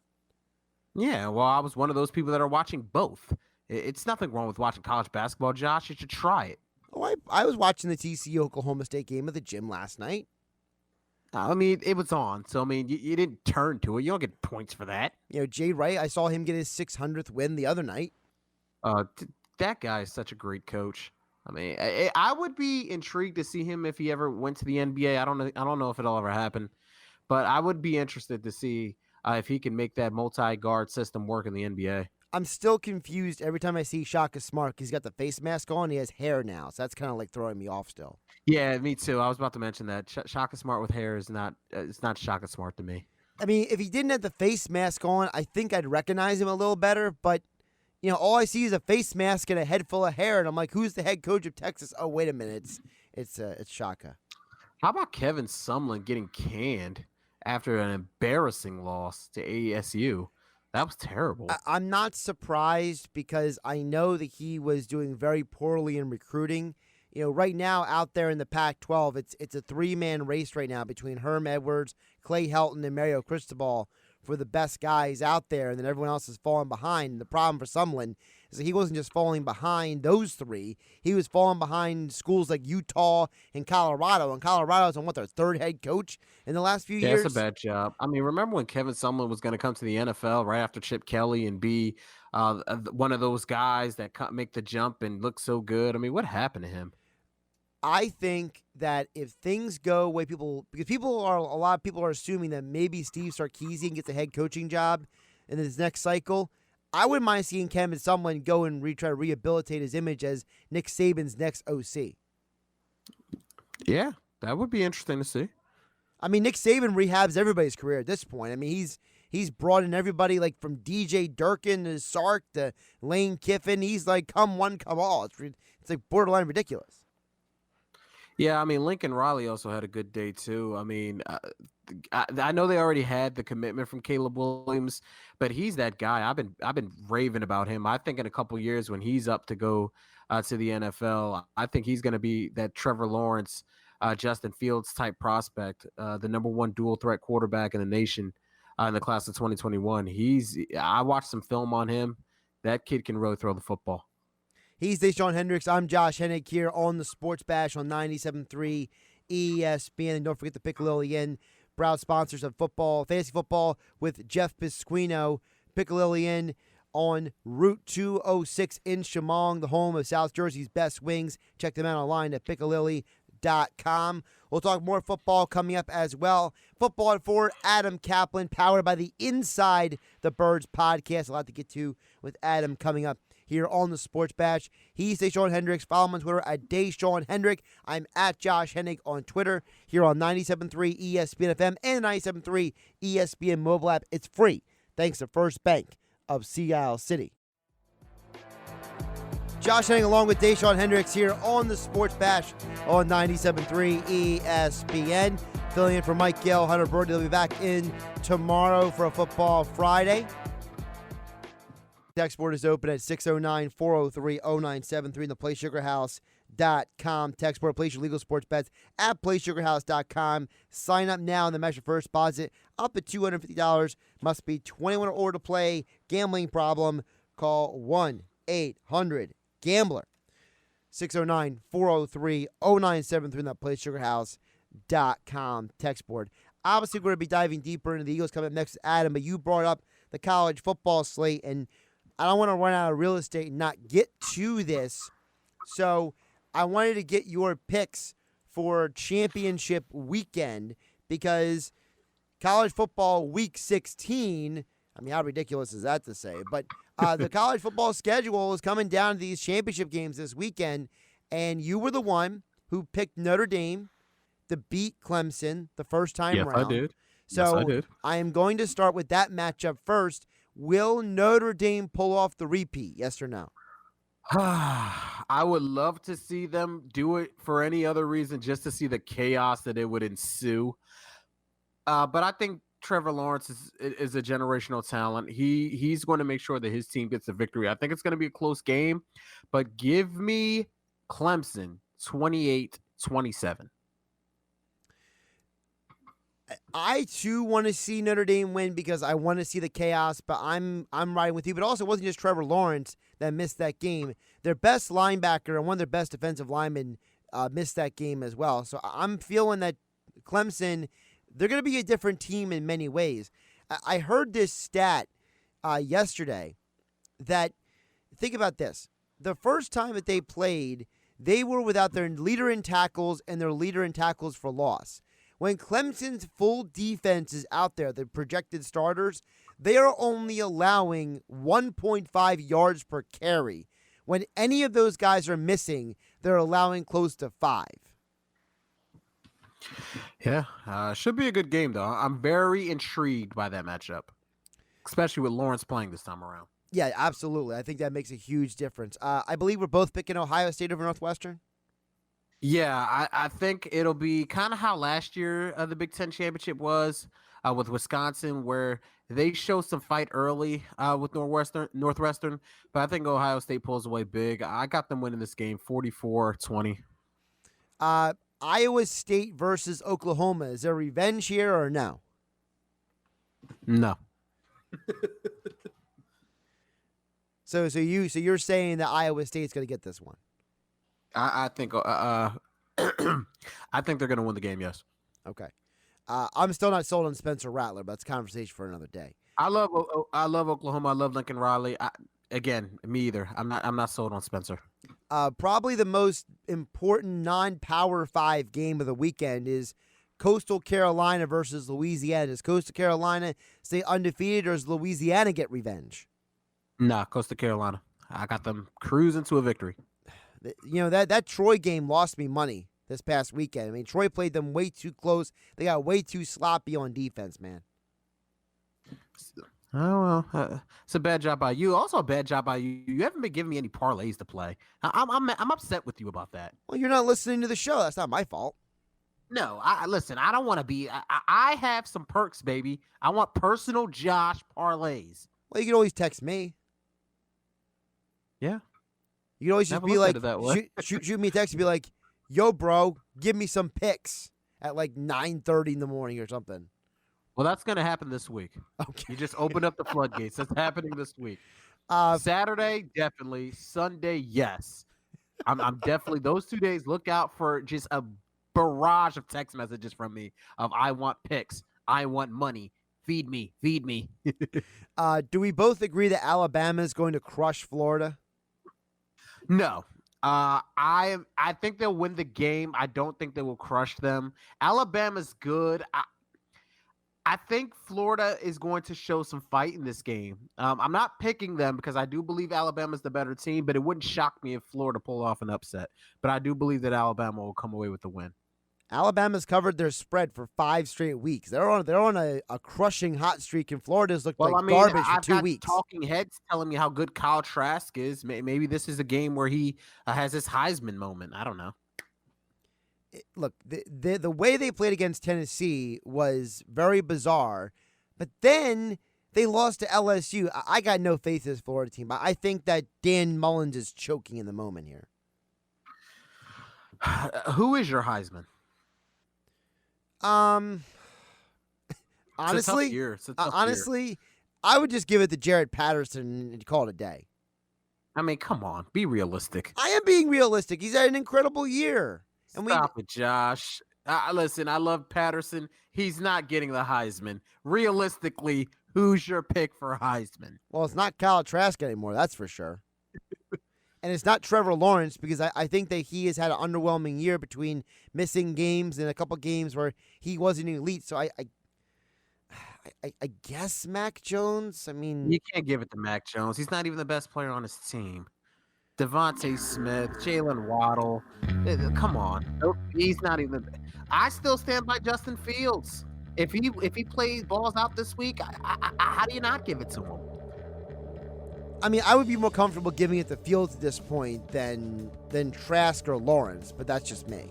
I mean, I would love to see Devontae Smith get it, though. I think he's had an incredible year. I would go Patterson over Smith. That's just me. Oh, stop with the Patterson stuff. Stop it. Stop it, Josh. You don't appreciate running backs. I love Patterson, but he's not getting the Heisman. He doesn't go to a big enough school. He hasn't played in big enough games. 97.3 ESPN presents The Sports Bash with Mike Gill. It's time for Football at 4 with Adam Caplan, powered by the Inside the Birds podcast. We expect to win every time we step on the field. That's just the mindset and the culture that we have. Now, live from inside the Matt Black Kia Studios, it's Football at 4. Football at 4, powered by the Inside the Birds podcasting network. Of course, Jeff Mosher, Adam Caplan dropped a great new pod Wednesday morning. Another one coming up tomorrow morning as they're recapping, of course, what happened in the Saints game. And as we start now to look forward to the Cardinals game, Adam Caplan joins us every Thursday on the Boardwalk Kinda Hotline here on 97.3 ESPN. Adam, how you doing this Thursday? Doing well, guys. Hope you're doing well as we get into Week 15. The Eagles will play at Arizona. They just released their updated injury report. Jack Driscoll didn't practice, which we all know he's not playing this week with his MCL sprain. But and Avonte Maddox, we know, was not going to play with his knee injury. But everybody else on the 53-man roster was able to practice today. So, before we get to specifically the game, you mentioned Jack Driscoll. I got to ask you, this feels like I asked Moshe about this yesterday. This is a gut punch, right? I mean, the guy actually played well. Rodney McCleod, he goes down. He's done for the year. Is there a bit of a feeling of almost like, you get the win, but then there's more injuries? Yeah, it would be such a big deal. Like, Jack Driscoll, remember, he was drafted to be, and he probably will be over the years, to be their swing tackle, also could play guard. He was the way that it was supposed to happen. He was supposed to be their 9th or 10th offensive lineman this season. But remember, he is now the 5th offensive lineman lost for the season. So, as you said, Josh, you just cannot afford to lose him. So right now, Matt Pryor's going to take over, and all they have left is Brett Toth. That's literally it right now of anyone who's seen any time. So they can't afford another injury. And what has surprised me also, they've not added a veteran offensive lineman from the street. So they've got the kid that they brought in from the Washington practice squad, but who had very limited playing time. So look, they've got some challenges here, no question. Now, of course, the expectation is that Matt Pryor is going to be at right tackle, as you guys have mentioned on the podcast a couple times now. In your eyes, from everything people tell you, how much of that is a step down? Because you go from Lane Johnson to Driscoll, and Driscoll is playing well, and now down to Matt Pryor. It's interesting, Josh. I was told, pretty strongly that Matt Pryor's best position by far is right tackle. This is really the only position where they think, the belief is that he could really function at a higher level. Guard, look, he did a yeoman's job last year. He kind of was a surprise. But he had a very difficult training camp, not regressed. That's why you saw early on he really was not playing. And now he's at the position where he's most natural at. He's so big and long and strong. You want to have him at a position where he's comfortable, and right tackle clearly is it. Adam, what did you see from Jalen Hurts in his first start last Sunday? Did a good job. Really handled everything well. So confident out there. I mean, I get that he's a rookie and he didn't throw for 300 yards, but he functioned well. He didn't throw the ball to the other team. That's obviously been big when you consider the turnovers they had with Carson Wentz, particularly throwing it. Now, he did have the one fumble. He'll learn from that, but threw the ball out of bounds a bunch of times, which is what they wanted. when you don't have it, get rid of the football, throw it out of bounds where no one else could get it. So I was pleasantly surprised at how well he played. He had no idea how he would play because it was his first NFL start, going against arguably the NFL's best defense, and he ran the ball well. 15 times he ran it, 3 kneel downs, and he did a good job. I was very happy with the way that he functioned in the offense. It's funny that you mentioned the running game because Miles Sanders had a big day on the ground too, his biggest game all season. How do you feel that Jalen Hurts impacted the running game? Because I personally believe that it was because of Jalen Hurts and his running ability that it opened so much stuff up for Miles Sanders. It's funny you say this because Miles Sanders kind of gave it away last week. He didn't say exactly what they would do, but he did say, listen, with Hurts back there, he talked about zone read and RPOs. I mean, we all knew that probably if we've seen him play, Jalen Hurts, going back to Oklahoma, that was probably going to happen anyway. And he thought it would help him. And sure did. Now he leads the NFL and runs over 70 yards. Not that a running back's going to have that. It's a very unique stat, but it clearly helped him. And the Saints had some uncharacteristically strange mental errors, which they shouldn't have had. But when you're going against a quarterback you haven't faced before, and remember, there was no preseason tape. He never started an NFL game. You might make some mistakes, and they did, and the Eagles certainly took advantage of it. Adam Caplan, Inside the Birds Podcasting Network. Of course, the latest episode will drop tomorrow morning. Him and Jeff Mosher will get more into the Eagles versus the Cardinals game on that episode at 6 a.m. tomorrow morning. Make sure you hit that subscribe button and download the latest edition of the Inside the Birds podcast. Adam Caplan at Caplan NFL on Twitter. Adam, sticking with Jalen Hurts, I thought you and Jeff made a great point on the pod that dropped Wednesday morning, which is about, people are talking about Hurts' completion percentage, but some of those throws were him getting the ball out of there instead of taking sacks. And to me, that's a huge deal. I think that's a great point that you guys brought up. Can you get more into that about how, listen, this guy wasn't stalling the offense? Yeah, that's the thing. Like, you really have to watch the game when people look at numbers and they just throw numbers out there without having any context. I mean, that's the problem that we have sometimes on social media. If you look at 17 for 30, well, again, now you could say there are 4 or 5 throwaways, depending on how you really look at it. But if you add those as either throws he didn't make because he handed it off or around with the football, those aren't completions because, again, he was not trying to throw it to a receiver or tight end or a running back. He's trying to get rid of the football. So that's really what happened. I know the Eagles were very happy with the way he processed. And here's another part of the game that I really liked. If you're going to run the football as much as he did, you cannot hesitate. If you see open grass, go. Don't wait till it closes. And that's the key to being a good running quarterback, if you're going to run. Now, eventually, he'll be more of a pocket passer. That'll probably happen. Now, this week will be a little bit tougher. I know we'll get into that in a couple minutes. But if you're going to run, please be decisive. And he was, and that was good to see. Flipping it over to the defensive side of the ball, because to me that was incredibly impressive. I mean, they had 17-0 lead at halftime. I mean, I don't think when was the last time we saw the Saints offense, whoever the quarterback is, totally shut down like that?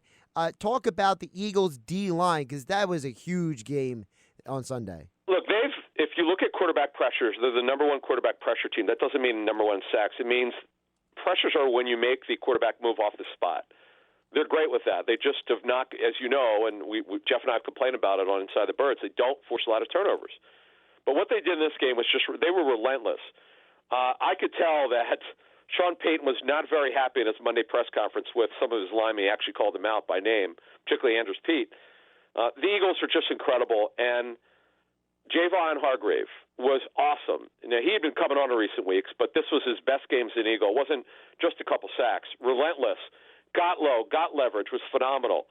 Fletcher Cox played very well. Josh Sweat does it once again. What a great draft pick he's been, the 4th rounder for Florida State in 2018. He's been awesome.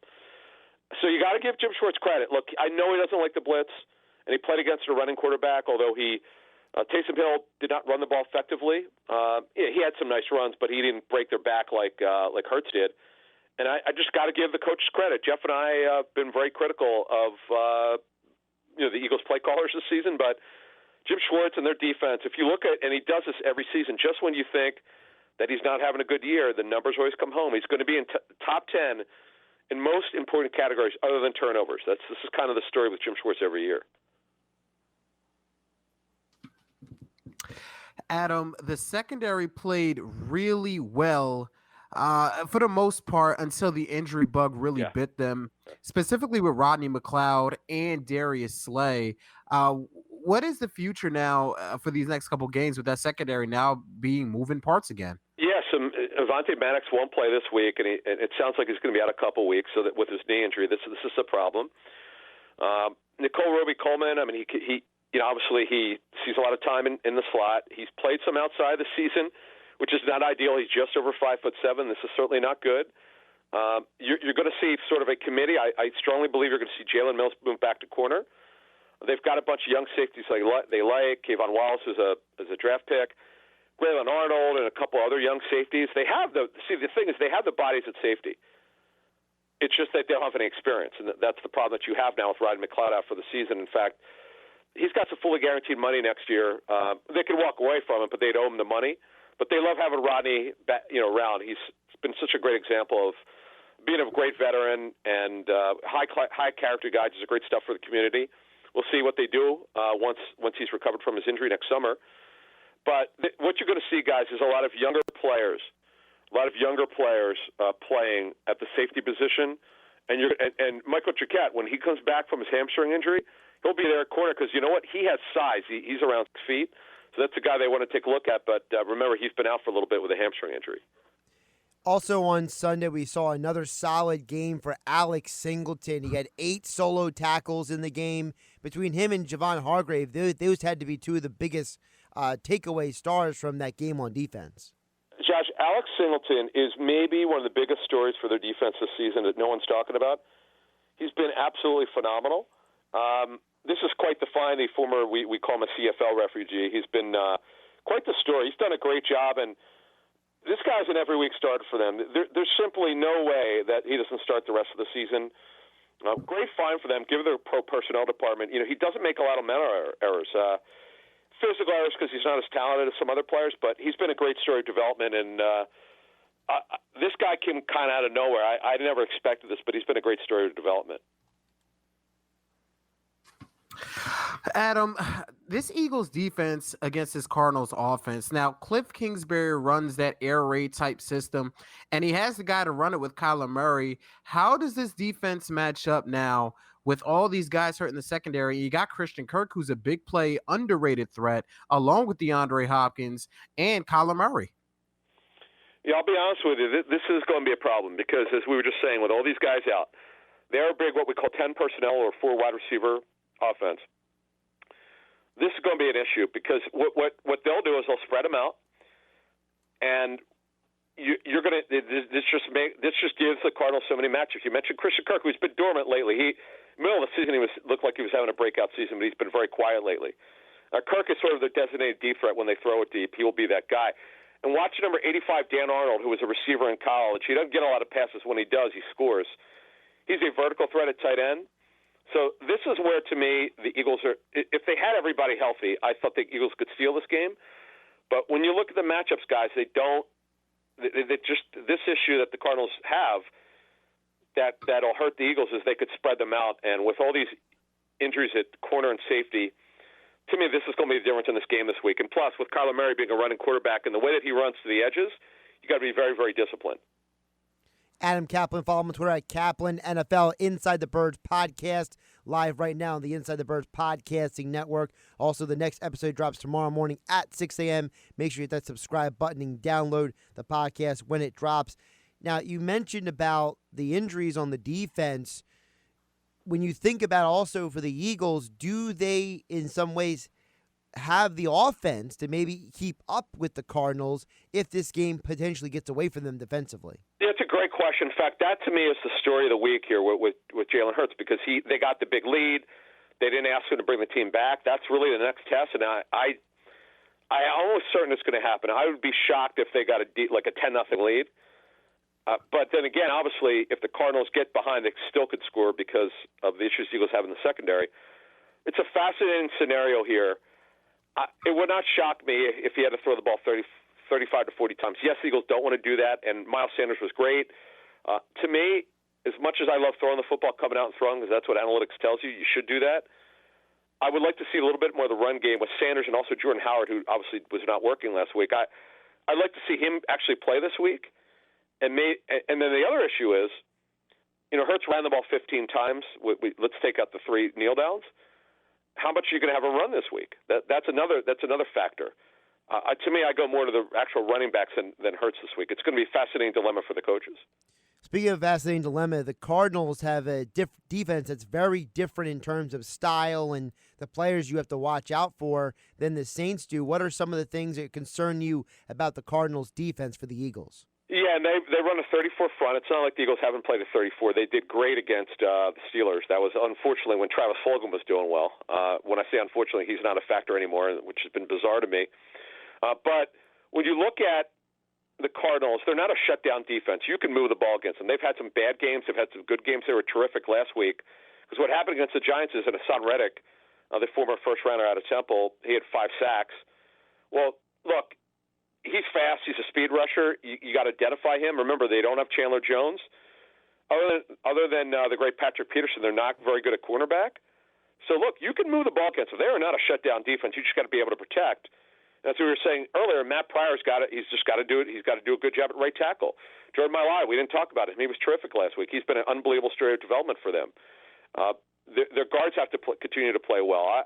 I was blown away with how well the Eagles' offensive line played. Again, yet another situation where who saw it coming? I certainly didn't. You mentioned about Mailata. I mean, it's something I asked Moshe, and I'll ask it to you as well.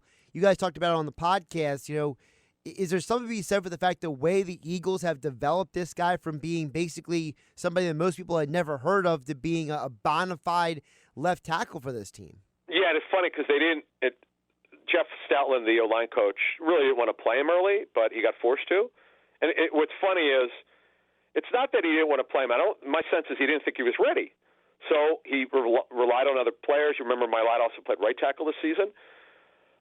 But he was also the guy who was instrumental in them trading up to get Mcleod 3 years ago in the 18 draft. And the one thing is our friend Trey Thomas told us on our Inside the Birds pregame show, when you look at the way that Jeff Stoutland teaches technique, it's a little bit different than most offensive linemen are taught. They're taught to let the guy get into you a little bit, and then you strike him, which is not naturally, from a mental standpoint, the way you would teach it. But Stoutland's such a great coach that eventually these players get it, and they do very well, as we know, and Stoutland's one of the best O-line coaches in the National Football League. So this is really one of the most remarkable stories. A guy who never played football in his life, never even put it on a helmet until the Eagles actually drafted him. And now, right now, he looks like a guy at the very least who compete for the left tackle job next year against Andre Dillard. Yeah, and that being said, I mean, you came into this season, it's supposed to be Dillard out there and Brooks and Johnson, and now you're going into this game with Pryor and Herbig and, I mean, we just said his name, Mailata. What do you think about the play of this team moving forward? Because it feels like that the job that Stoutland has done is really elevated the play of a bunch of guys who I think the casual fan or the average fan would have turned around and said, who is that? Right. Look, it's an incredible story of development for these guys. And this has been the story this season. And it's happened in recent seasons. These coaches will tell you it's like they don't want to have to coach these backups as much or in terms of starting, but they're having to do that. And right when you thought it was a dismal season and they probably wouldn't win another game, they beat a team like the Saints. You never could have predicted it. This is what they did last December. When they won those Final Four games to get into the playoffs, we didn't see that happening. Just been a great story for their coaches because Jeff and I have really criticized their coaches this season, based on what we've seen and what other people in the league have seen. But give them credit; they've been resilient here. But you know what? That's 1 week, and they've got to do it once again on the road against the Cardinals. He's Adam Caplan. Follow him on Twitter at Caplan NFL. Make sure you subscribe and download the Inside the Birds podcast. The next episode drops tomorrow morning at 6 a.m. And, of course, he mentioned the Inside the Birds pregame show with Adam, Jeff Mosher, and Greg Cosell, Trey Thomas. Jeff Mosher will be back in tomorrow for football at 4. Adam, always great stuff. Guys, thank you.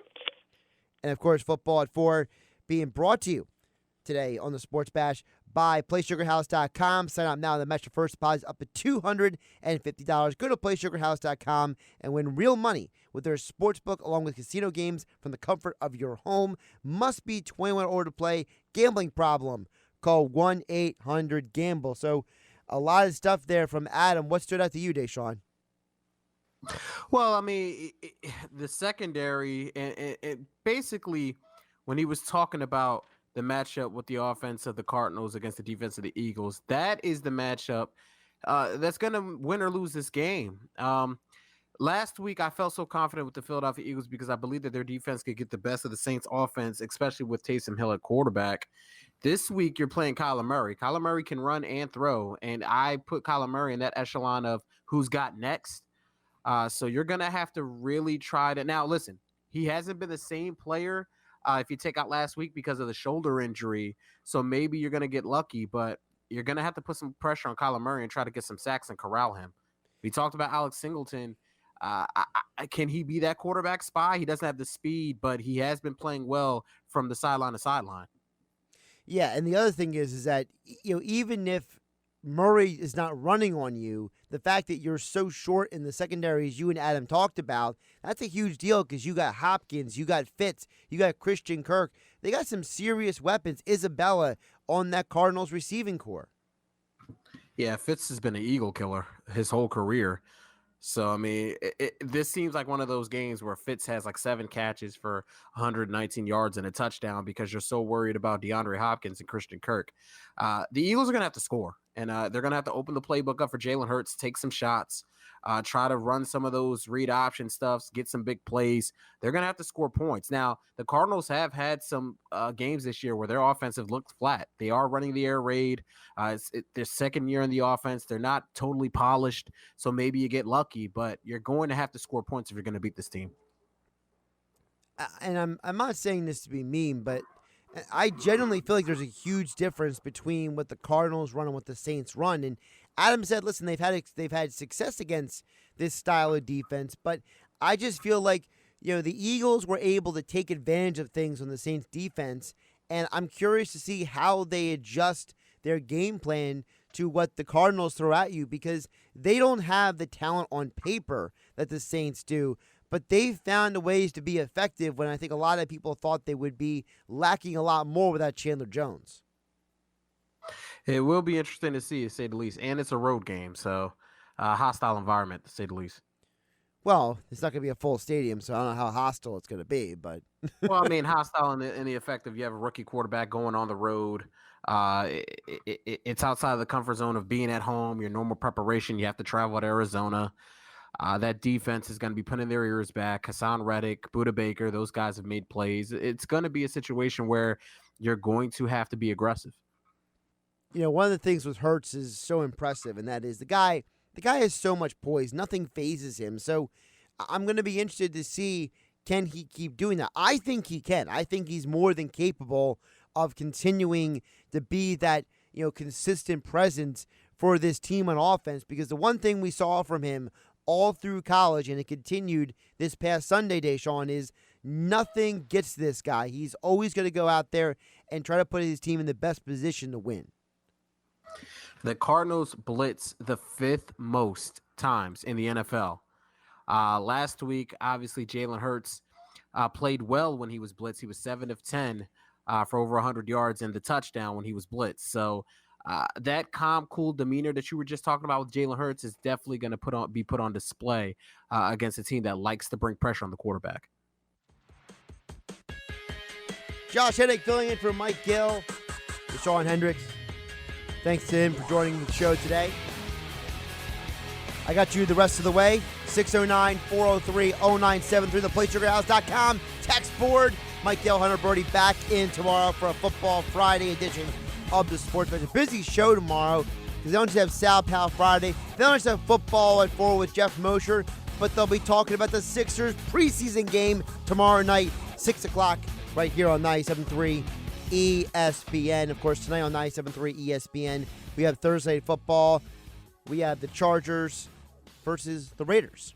You know, the action starting at 8 p.m. is the coverage, 7 p.m. Central. I have no idea why I converted from Eastern Time to Central Time, but I just did. But guess what? 8 o'clock right here on 97.3 ESPN tonight. 609-403-0973 in the PlaySugarHouse.com. Text world will get to all your texts throughout this hour. 5 o'clock hour, the Sports Bash being brought to you by Extreme Air Duct Cleaning. Do you really know if the air in your home is clean? As the weather gets colder and more time is spent indoors, it's so important to improve your indoor air quality. And Extreme Air Duct Cleaning can help you do just that, specializing in air duct cleaning throughout all of South Jersey. Extreme Air Duct Cleaning offers more than just air duct cleaning. They offer air purification systems, dryer vent cleaning, and furnace cleaning. Breathe easy knowing you have fresh air in your home. Schedule a cleaning with Extreme Air Duct Cleaning today. Visit them online at extremeairductcleaning.com.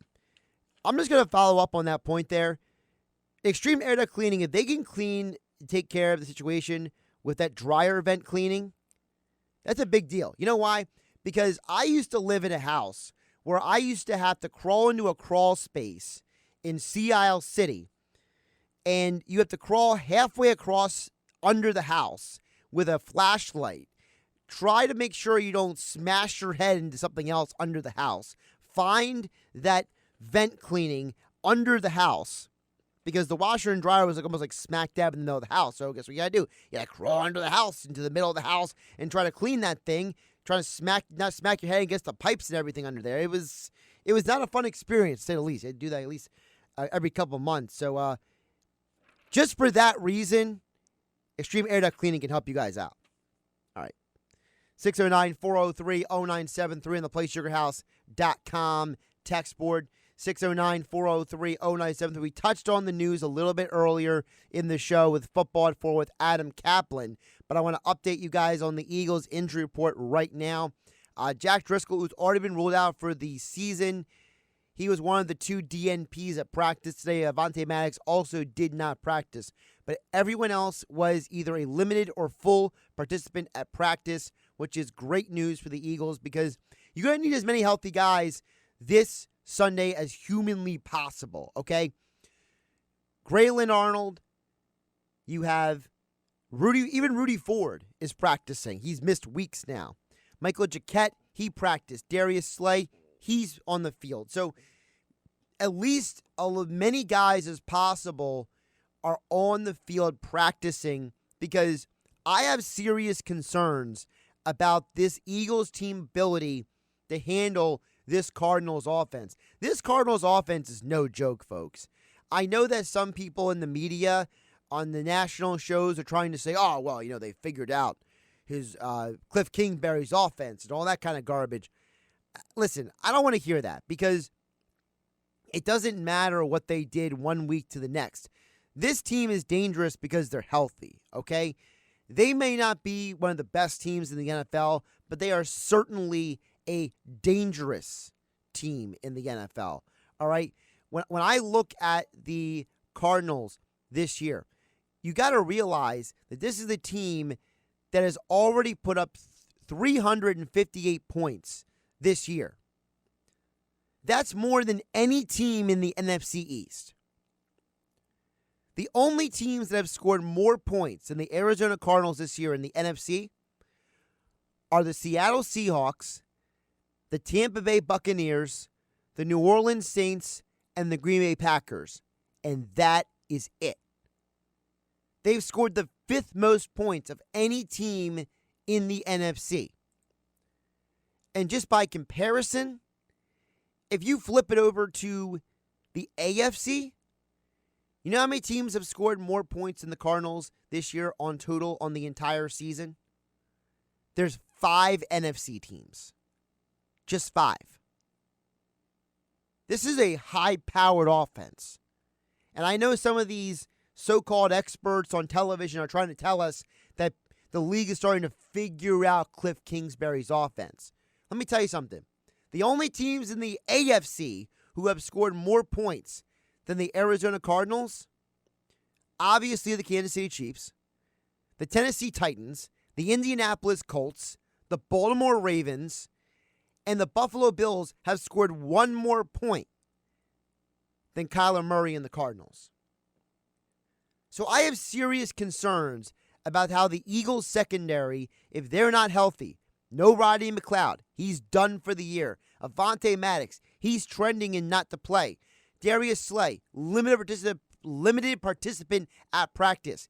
He has to be in the concussion protocol right now. They're hoping he's cleared. And if he's not out there, you got Jalen Mills, Michael Jaquette, and a bunch of other random dudes trying to stop DeAndre Hopkins and Larry Fitzgerald and Christian Kirk and all of this phenomenal offensive talent for the Cardinals. And as I told Dashawn earlier in the last hour, this is the Cardinals team with Kyler Murray. They're not afraid to throw from the pocket. They may be 7-6, but don't let that 7-6 fool you. Before their win versus the Giants this past week, where they crushed them 26-7, they were on a 3-game losing streak. That 3-game losing streak, the combined number of points they lost by was 20. 20 points in 3 games. 20-17, 28-21, 38-28. They weren't getting crushed. Those were all games that were within reach for them. That was a back and forth battle between them and the Seahawks. It was a super close game versus the Patriots. Now, some people wondered if Murray was actually healthy for that game because of the shoulder hit he took in the Seahawks game. The Rams game, that was close, and the Rams pulled away in the end because the Cardinals' defense got exposed by that Rams offense. This is a team that even when they're losing, they're competitive. There's not a single game that they have been crushed in. The 2 largest losses they've had this year were 31-21 and 38-28. That's the Rams and early in the year against a healthy Panthers team before that team started having their own set of injuries. So this Cardinals team is dangerous. And when I see for the Philadelphia Eagles that I got no Rodney McLeod in the secondary, you released Will Parks, which was like a horrible move. Now, all things considered, you could really use Will Parks now that Rodney McLeod's done for the year, right? Avonte Maddox, he is on track to not be able to play this week. You have guys like Graylin Arnold, Michael Jaquette, Darius Slay, Rudy Ford. The hope is they're all going to play, but it's not like any of those guys are screaming a ton of confidence. So when I look at this Cardinals matchup, I have some serious concerns for the Philadelphia Eagles considering this team. And that's why I asked Adam Caplan earlier, does this team have the firepower to keep up with the Cardinals? Because if the Cardinals, get to a 24-10 lead, 28-14, or whatever the score may be, which I could totally foresee happening because your cornerbacks can't cover anything. I mean, Jeff Mosher was jokingly asking me yesterday if I could play safety for the Eagles. I don't think safety is even the problem. You need more cornerbacks, and your cornerbacks might just not be good enough. I can totally see DeAndre Hopkins going for 6 catches for 90 yards. Larry Fitzgerald, 10 catches for 90 yards. Christian Kirk, 5 catches for 60 yards in this game. I can see them going off, and that's a serious concern for the Philadelphia Eagles. If the Eagles are going to have a chance to win this game, they're going to have to make sure that their offense is fully tuned up and ready to go, because this might have to be a shootout between Jalen Hurts and Kyler Murray, the 2 former Oklahoma quarterbacks, this Sunday. Of course, you get all the action right here on 97.3 ESPN. Coverage begins at 3 o'clock right here on your home for Eagles football in South Jersey. 97.3 ESPN. Merrill Reese, Mike Quick on the call this Sunday on 97.3 ESPN. Of course, the PlaySugarHouse.com text board is open, 609-403-0973. Josh Hennig filling in for Mike Gill here on a Thursday. Mike and Hunter will be back in on the Sports Bash tomorrow here on 97.3 ESPN. 609-403-0973 on the text board. Our Eagles conversation today being brought to you by One Stop Car Audio. The 12 days of remote start now through Christmas Eve at One Stop Car Audio across from TD Bank on Route 9 in beautiful Northfield. We did talk a little Sixers a little bit earlier in the show. I do see the text from Joey D. We'll get to your question about the Sixers in just a minute. Again, people can text in about whatever's on your mind, 609-403-0973, PlaySugarHouse.com text board. But I want to run it back for you. We had Jason Fitz from ESPN Radio, co-host of Spain and Fitz, yesterday on the Sports Bash, myself and Hunter on 97.3 ESPN. And his perspective on James Harden speaks very loudly to me. And I think it's something that I really want to touch on again, because hear what Jason had to say and how emphatic he was in his perspective on James Harden and the Sixers. I get frustrated by the constant conversation about James Harden can't win it all in Houston, but we should go out there and acquire him for our favorite team because here he can. Why? Like, he's had everything he's ever wanted around him and hasn't been able to win it all. And I'm sorry, James Harden with Philadelphia will not make them better than Brooklyn. Trust what you're doing and keep what you've got going, because at least there you've got pieces you can develop that are young that you can have some sort of excitement over and say, hey, I know that if we get the right opportunity, maybe we can go on a run. So a couple things there. Number one, I love what he said at the very beginning when he said to us yesterday on the Sports Bash, when he said on the Sports Bash yesterday that he's getting tired of people bringing up Harden. Because for as talented as Harden is, for the fact that he's won a league MVP, I mean, I just feel this statement from Fitz right here. I get frustrated by the constant conversation about James Harden can't win it all in Houston, but we should go out there and acquire him for our favorite team because here he can. Why? Exactly. Why do we assume that James Harden coming to the 76ers or to any team is going to be the thing that puts them over the top? Because James Harden's career is frankly a bizarre one.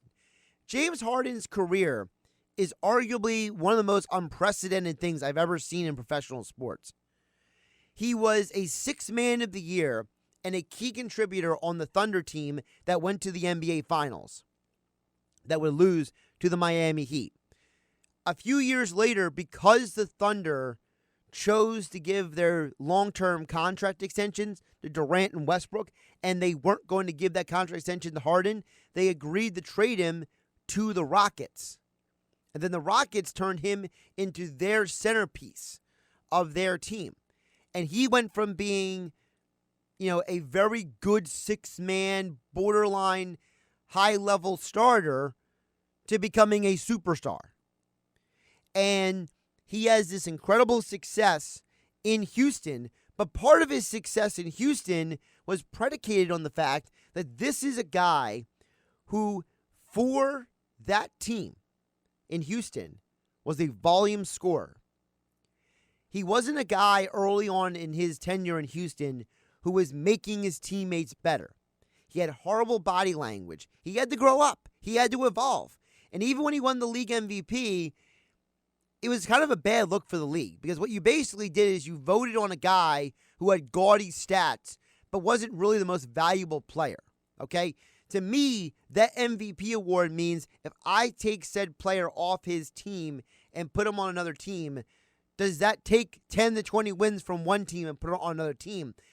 I can't guarantee that if I move Harden from the Rockets to any team, that he makes that team that much better. Now, maybe Harden is tired of being a superstar. Maybe Harden, at this point in his professional life, is tired of carrying teams.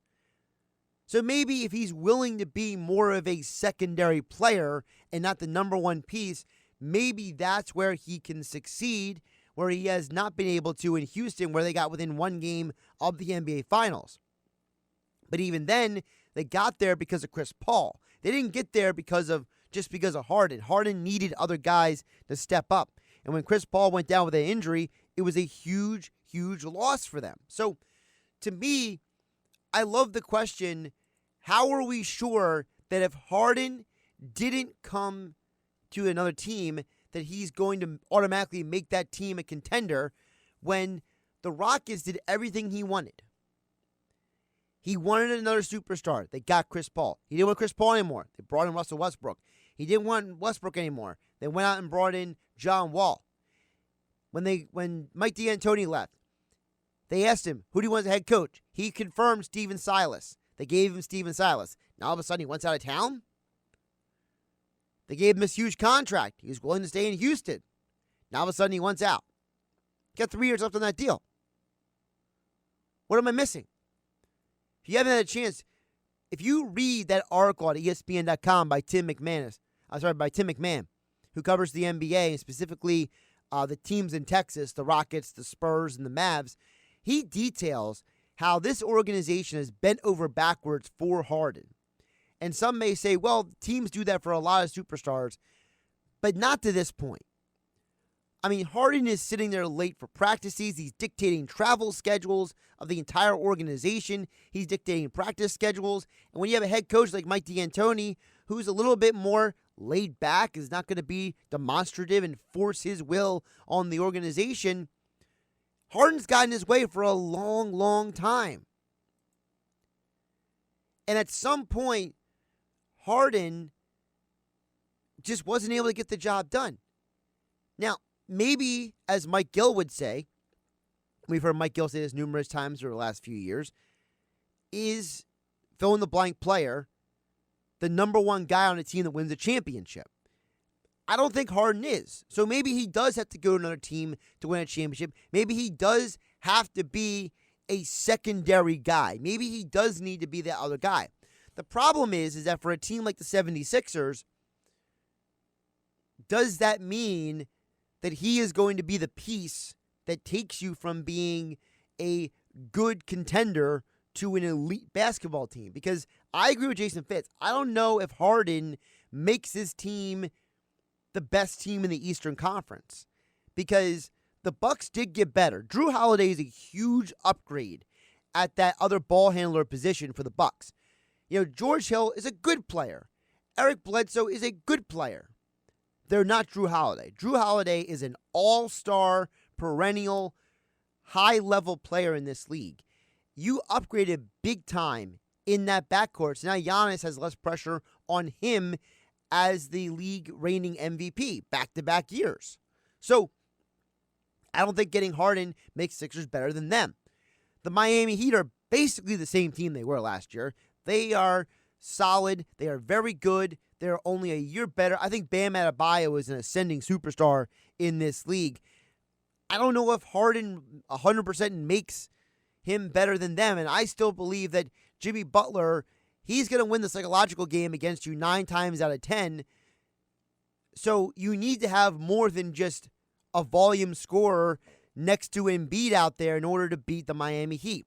The Boston Celtics, they lost Gordon Hayward, but they're still a good deep basketball team, and they can take you 6-7 games in any series in the postseason. We don't know from the Nets yet. We don't know what Durant and Irving look like. I'm not going to reserve any judgment because I have no idea what this is going to look like for two players who have a history of just strange stuff with their relationships on and off the court. And Kyrie Irving, does Kyrie Irving ever shown you that he's happy anywhere he's at? He got tired of LeBron. He got tired of Boston. He's going to get tired of Durant. Durant's one of the 5 best players in the league. If Durant's healthy, he's probably the 2nd or 3rd best player in the league, right? I think most people would agree on that. If Kyrie Irving thinks that he deserves the ball in his hands more than Durant, that's a problem. I don't know what Kyrie thinks. Kyrie doesn't even talk to the media half the time. He's out there calling people pawns and saying people are taking his words out of context. So who knows what's going on up in Kyrie's brain? So I don't even know what the Nets are going to look like this year. They may be good one game, they may be horrible the next. I don't know. Wait and see. So getting Harden doesn't guarantee the Sixers are going to be better. And just because Ben Simmons wasn't out there dropping 6 threes in a preseason game doesn't mean that he's a bum either. I want to wait and see with the Sixers. I want to see what this team looks like moving forward. I want to see how this team plays out this year under Doc Rivers with this remade roster. 609-403-0973 on the PlaySugarHouse.com text board. 609-403-0973. Texter chimes in and says, Harden is a top 5 player who averages over 35 points a game. Have some respect when Harden comes to Philly. He's going to put up 60 on us so casually we barely even talk about it the next day. First of all, it's not about having respect or not, okay? A lot of dudes can score in this league, okay? And frankly, let's be realistic. If Harden played in any other era, he's not putting up 35 points a game. Someone's going to elbow him in the face. Someone's going to fight him in the 80s and 90s. Jordan was scoring over 30 points a game, and people were throwing him on the ground and getting in fights with him and his teammates. Allen Iverson got his butt kicked for years in Philadelphia and has the broken body to prove it, and he was leading the league in scoring.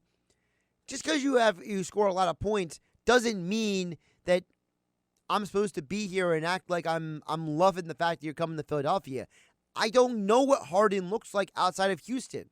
Just because he happens to win a league MVP in Houston doesn't mean he's going to bring that same caliber of game to Philadelphia. And I don't even know if he wants to be that guy who's out there scoring 60 points a game.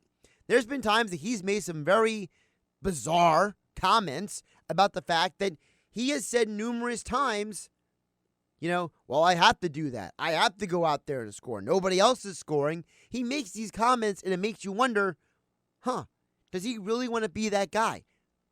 Maybe he wants to be a secondary player. Maybe that's part of the reason why the Nets conversation comes up, because maybe he wants to be a secondary player. So if he came to Philadelphia, doesn't mean he's going to be out there going out scoring 35 points. Maybe he defers to Joel Embiid. Maybe he's part of the floor spacing in Philadelphia to give Embiid more space on the floor to allow him to do more things. Now, of course, Embiid's got his own questions about endurance and injury history and, is he always motivated and focused? Ben Simmons made the comment before the preseason started that, they weren't focused and engaged in the bubble. I mean, good grief. I mean, there's so many questions with this team moving forward. So even if you brought Harden into Philadelphia, there's no guarantee that he's making Joel Embiid better. And you say Harden's a top 5 player in the league. I don't know. I really don't. I think he's top 10. But who are the best players in the league right now? It's LeBron. It's Kawhi. If Durant is healthy, he's in there. Anthony Davis, right? That's 4 guys right there off the bat. If Steph Curry's back to being Steph, he's 5, in my opinion. So is Harden better than those 5 guys? I don't think so. And being a top 10 player is no disrespect. It just means that if I take you and put you on any team in the league, that team is not an automatic championship contender. If I take LeBron or a healthy Durant or a healthy Kawhi or Anthony Davis and put them on the worst team in the league, they're still getting that team the playoffs. I don't know if Harden does, because it seems like Harden needs a certain style of basketball for him to be successful. If it wasn't for the floor spacing in Houston, if it wasn't for Mike D'Antoni's style of offense, is he really leading the Rockets as far as he did in the playoffs if he had to play in a different offense? I don't know. We haven't seen it. And that's part of my issue. There's too many what-ifs with Harden outside of the whole, he says he's out there training for the season, but he's actually out partying. They ask him if he wants to be in Houston. He says, my focus is playing in Houston. After months of rumors about him not wanting to be there, after he asked them to get rid of Westbrook, after he asked them to move on from some of these other players. I don't think it's 100% fair to project that Harden would come to Philadelphia or any team and elevate them so much more just because his style of basketball is different. Joey D, I'll get to your text on the other side at 609-403-0973 on the PlaySugarHouse.com text board. You can text in as well. Here on the Sports Bash, Josh Hennig filling in for Mike Gill. He'll be back in tomorrow on 97.3 ESPN FM and 97.3 ESPN mobile app powered by First Bank of Sea City. Josh Hennig filling in for Mike Gill here on the Sports Bash on 97.3 ESPN. Of course, the PlaySugarHouse.com text board is open at 609-403-0973. Mike Gill, Hunter Purdue back in here tomorrow for a Football Friday here on 97.3 ESPN. The 5 o'clock hour of the Sports Bash being brought to you by Extreme Air Duct Cleaning, serving all of South Jersey. Extreme Air Duct Cleaning offers air duct cleaning, air purification systems, dryer vent cleaning, and furnace cleaning. Breathe easy knowing you have fresh air in your home. Schedule a cleaning with Extreme Air Duct Cleaning today. Visit them online, extremeairductcleaning.com. 609-403-0973 on the PlaySugarHouse.com text board.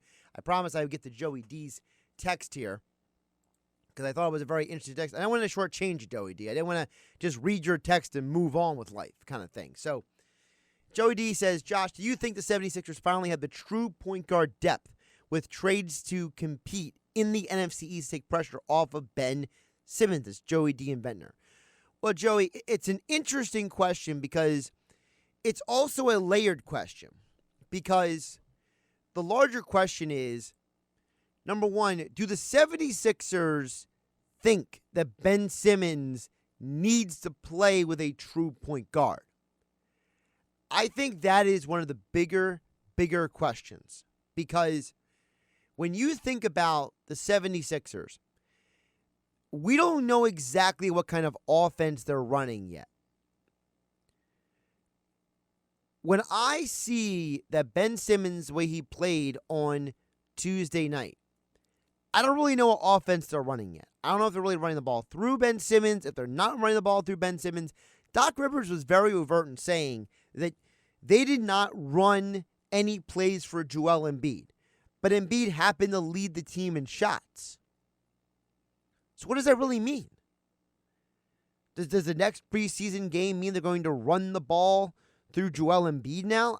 I don't know what that means. I find that whole situation very intriguing because I genuinely don't know what that means for the Sixers moving forward. If you didn't run any plays for Joel Embiid, but he led the team in scoring, does that mean you were running plays maybe for Ben Simmons? In the next game, you run plays for Embiid? And does Ben Simmons all of a sudden become less of a primary ball handler? I don't know what the Sixers' perspective on Simmons' role is yet, because we know that he was the point guard. Then was going to play in the jumper spot with Brett Brown. And then they fired Brett Brown. They brought in Doc Rivers. And Doc Rivers says that he doesn't care if Ben Simmons shoots or not. He wants to score points however you score points. So there's a lot of layers to, number one, what does this team view Ben Simmons as? My second question with your question, Joey D, about the true point guard depth is, do the Sixers want to run a offense that is predicated on a primary ball handler or on multiple ball handlers? I mentioned Giannis earlier. Giannis now with Drew Holiday, but previously also with Eric Bledsoe, with George Hill, before that with Malcolm Brogdon was the other guy they had before the night with the Pacers. They ran what you see a lot of teams run in the league, which is a multiple ball handler offense. The Warriors run this with Draymond Green and Steph Curry. The Rockets ran this a lot with Harden and Westbrook, or Harden and Chris Paul. A lot of teams run this style of offense where you have multiple ball handlers on the floor. It's Dragic and Butler down in Miami, for example. You have these teams that build their offense around not having a true point guard. They run their offense around having multiple ball handlers. And the Sixers tried to do this last year with Josh Richardson, but it didn't work out very well. Doc Rivers is a guy who is malleable in terms of his offense. He doesn't have a Doc Rivers offense like Mike D'Antoni does, for example. Doc Rivers typically customizes his offense to his talent. So you mentioned the point guard depth. Now that you have Tyrese Maxey, Shake Milton, Seth Curry, does that mean that Ben Simmons is one of the ball handlers on the court? Because we know that Shake is more of a true point guard. Maxey is more of a true point guard. Seth Curry can be a combo guard because of his size and because of his ability to work around screens with and without the ball. So do they try to run more of a double or triple person handler system where sometimes it's Ben, sometimes it's somebody else bringing the ball up the court? That's going to be what's going to determine if they have enough point guard depth as you ask them to take pressure off of Ben Simmons. Because, again, I don't know what the game plan is for Ben Simmons long term. I think Doc Rivers has been very vague about what the team's actual plan for Ben Simmons is. with Ben Simmons, he is a guy that you don't really know what is holding him back. Is it psychological? Is it the team? Is it his perception of himself? I don't know. I don't know exactly what exactly the play is or is not long-term and short-term for Ben Simmons. And I don't think we can determine that 100% off of one game. What I did see from Ben Simmons in that one game was he was looking for his teammates, and guys like Danny Green and Seth Curry were getting open shots. Tobias Harris got a couple open shots. I think that if Ben Simmons is willing to continue to be a facilitator, this team has a chance of winning, 40-some, 50 games this year because it's a 72-game schedule, so it's a little bit, it's 10 less games, so maybe you can't win 55 games, maybe you win 48 games or 45 games. That's the equivalent of winning 55 to 60 games in this shortened season. So I don't know if I can give you 100% the right answer, Joey D, but I think it's a question that's going to play itself out throughout the season because we don't know exactly what style of offense this team is going to run. What we do know is that the 76ers are a team that will run with their guys because Doc Rivers is a coach who says, who's on my team? How do I amplify their strengths? How do I minimize their weaknesses? How do I put out an offense that's going to maximize this team's ability to win? And if Doc Rivers feels that that's Ben Simmons being the primary ball handler and functioning more like a point guard than a point forward, then that's what you're going to see. And maybe that neutralizes taking pressure off of Ben because now you're asking Ben to do less offensively and more defensively and expecting guys like Embiid and Harris and Curry and Green and Milton and others to do step up and get their offensive game going. 609-403-0973 on the PlaySugarHouse.com text board. Josh Hennig filling in for Mike Gill on the Sports Bash. Mike will be back in the South tomorrow here on 97.3 ESPN. Sports Bash being brought to you by JCPenney. Hurry in for Super Saturday and get great deals on gifts everyone will love Friday to Saturday only at JCPenney. Another text came in at 609-403-0973 with the Sixers. Texter says, running a pick and roll with Embiid, rolling or spotting up is running a play for him. They did that numerous times. Running a pick and roll with a player is not the same as running a specific play through a player. Those are two different things. If Doc Rivers says they didn't run any plays for Joel Embiid, what are we going to say? He's lying? You can run a pick and roll with a player, and that player may not be the intended offensive option on a play. So if Embiid ends up taking shots or happens to step outside of the parameters of the play and, get his own offense when he wants it, that doesn't mean they ran a play for him. That just means that he happened to take the shot within that offensive play running. Because, for example, if anyone ever played high school basketball, when you run the high post offense, where you start with the big men at the top of the key that screen down to the bottom of the key box, and then they screen out to the wing, there's multiple opportunities for the big man to get the ball, for example, in that kind of offense. It's an offense that's meant to keep the big men moving and to spread out the floor. But if the big man catches the ball at the top of the key instead of passing it back out and then screening down, he decides to shoot it, it doesn't mean you were running the play for him. It means that he decided to take a shot from 18 feet away instead of passing the ball and screening down to the box. That's all that means. On a pick and roll play, if you go back and watch John Stockton and Karl Malone, every time Malone and Stockton screened each other, Malone didn't get the ball every time. And every time Malone got the ball off those pick and rolls, he wasn't looking to score every time. He was looking to do his best for his team. So if that meant score, he would score. Other times he would pass the ball. It's not just because you run a pick and roll or a screen with a player does not mean you ran that play for that player. When Doc Rivers says we didn't run any specific plays for Embiid to score, what he's talking about is they didn't run any ISO plays for Joel Embiid. They were running other types of plays, trying to get chemistry with all the guys on the court.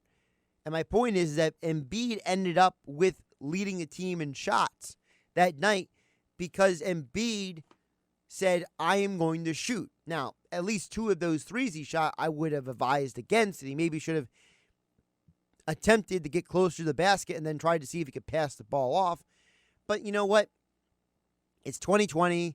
It's an NBA league that everybody chucks and shoots threes, whether your name is James Harden or Russell Westbrook or Brooke Lopez or Alex Len, for goodness sake, right?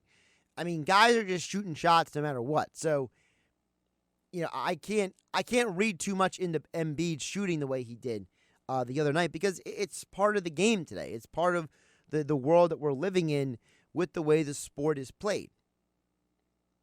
So, you know, traditionally, we look at the game of basketball a certain way. I think that the way we've looked at basketball over the years has to evolve because the game itself has evolved on the court. So as Joey D asked about a true point guard, or as you mentioned, Texter, about the pick and roll with Joel Embiid, the game of basketball has evolved beyond some of those concepts. One of the reasons why Phil Jackson had trouble with the triangle when he didn't have Michael Jordan, for example, or when later on he didn't have a secondary player to play along with Kobe, is because a lot of the concepts of these offenses are very specific in terms of execution. You know, whether it's a Utah Jazz pick and roll, whether it's a Phil Jackson triangle, whether it's a Mike D'Antoni running gun offense. These offenses call for certain things to happen every time. Doc Rivers does not have a history of calling those kind of offenses.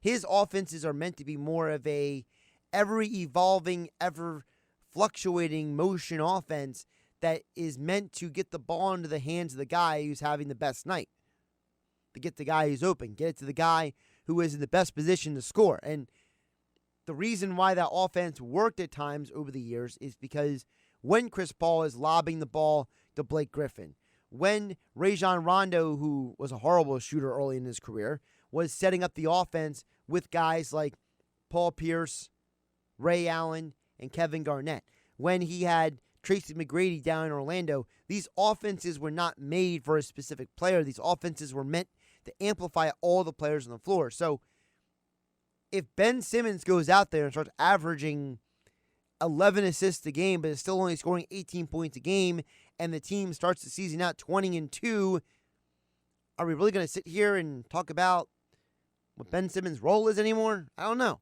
We might. I mean, Ben might try to go out there and shoot threes, and he might be horrible at it. Then what happens? There's a lot of variables that go into this with the Sixers and Ben Simmons in this offense, and I'm all for it. I'm here looking forward to seeing what it looks like starting tomorrow night at 6 p.m., the Sixers preseason game right here on 97.3 ESPN. As I said, coverage begins at 6 o'clock right after Mike Gill and the Sports Bash. Mike Gill is back in tomorrow on the Sports Bash with Hunter Brody for a Football Friday, a Sal Pal Friday. Football at 4 with Jeff Mosher. They'll also look ahead to the NFL weekend with Chad Millman on the betting lines. All of that and more tomorrow, as well as Sixers insider Paul Hudrick to preview the Sixers game. A busy Sports Bash tomorrow right here on 97.3 ESPN FM and the 97.3 ESPN mobile app powered by First Bank of Seattle City. All right, wrapping up the Sports Bash. I will not be on game night tonight or tomorrow night. Coming up next is the best of the Sports Bash tomorrow. We have Sixers basketball at 6, followed by Rutgers football tomorrow night on 97.3 ESPN. So before we get out of here, I did want to give you some of my thoughts on the football weekend. Obviously, a very, very busy football weekend. First of all, tonight's Thursday night football game. I can't wait for this game. I mean, Los Angeles and Las Vegas. Be a lot better if there were fans in the stands. But aside from that, it's still going to be a fun game. Look, when you're talking about two teams that have, top-tier quarterbacks, I think Derek Carr and Justin Herbert are, if it wasn't for Patrick Mahomes, we would talk about those two as the best two quarterbacks in the AFC West. They're both, Herbert's had a very good year. Carr's playing well. I thought it was interesting that they fired Phil Gunther, and does that mean that Raiders defense plays better tonight? I don't know. So, this is one of those games where it's going to be a lot of fun to watch. I expect there to be a lot of points scored tonight. I would expect the Raiders to win the game because they're in a position to go to the playoffs. So I do expect them to go out there and get the job done. So Saturday we're going to have the NFL football games. The first game on that schedule, of course, is Bills versus Broncos. We talked with JR earlier in the show about on jrwins.com, and he talked about the fact that this is one of those games that you're not feeling very safe with the Bills, because even though it's just the 6 on the line, it's in Denver, it's on a Saturday, short turnaround from Sunday football to a Saturday early afternoon game. I don't know what the Bills are going to look like, but you can hear all the action right here on 97.3 ESPN this Saturday for that game. It's going to be definitely an interesting situation to hear how that plays out. For the Eagles game this Sunday, I asked Dashawn earlier his keys. I'll give you my keys. My number one key for this game is, and this may sound counterproductive, force Kyler Murray to run. If he's running the ball, that means he's not throwing it. I am way more concerned about Hopkins, Fitzgerald, and Kirk beating you than Kyler is with his feet right now. If Kyler's running, that means receivers are not open. You're forcing him to get out of the pocket. That means the defensive line is getting past the Cardinals' offensive line. So my number one key is get Kyler running, because it means he can't throw the ball. And my number two key for the Eagles this Sunday is time of possession. Keep running the ball. Hurts, Sanders, Scott, Jordan Howard, I don't care who it is. If you run the ball and keep the ball away from the Cardinals, you give them less opportunities to score on offense. If Eagles can win the time of possession and force Kyler to run the ball more than he throws the ball, I think the Eagles can win this game. I don't know if they're going to win the game. Now, I picked the Saints to win last week, so maybe the key is if I pick the Cardinals to win again this week, maybe the Eagles will win, right? So, sure, a 24-17. No, that's a ridiculous score. Scratch that. Let's go with Cardinals. Cardinals 31, Eagles 21. That makes a little more sense.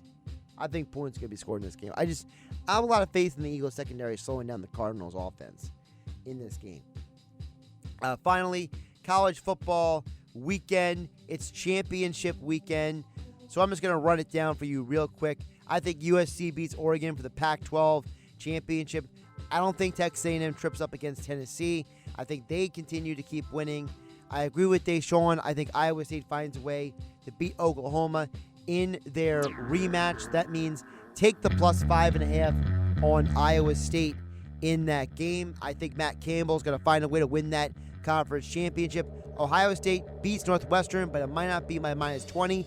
So I would probably lean toward Northwestern on the plus 20 there. I think that Clemson beats Notre Dame for the ACC title. I think Coastal Carolina stays undefeated against Louisiana Lafayette. And the last game on the schedule to point out, Alabama, I think, covers for the 6th straight week against Florida and crushes them. And Cincinnati beats Tulsa for the AAC title. So there you go, a little rundown for your weekend, because I won't be on tomorrow. I won't be on Saturday. We have Sixers and Rutgers tomorrow. We have the Big 12 championship game on Saturday, followed by the NFL doubleheader right here on 97.3 ESPN tomorrow. Mike Gill, Hunter Birdie back on the Sports Patch. I'm Josh Hennig. Have a good night.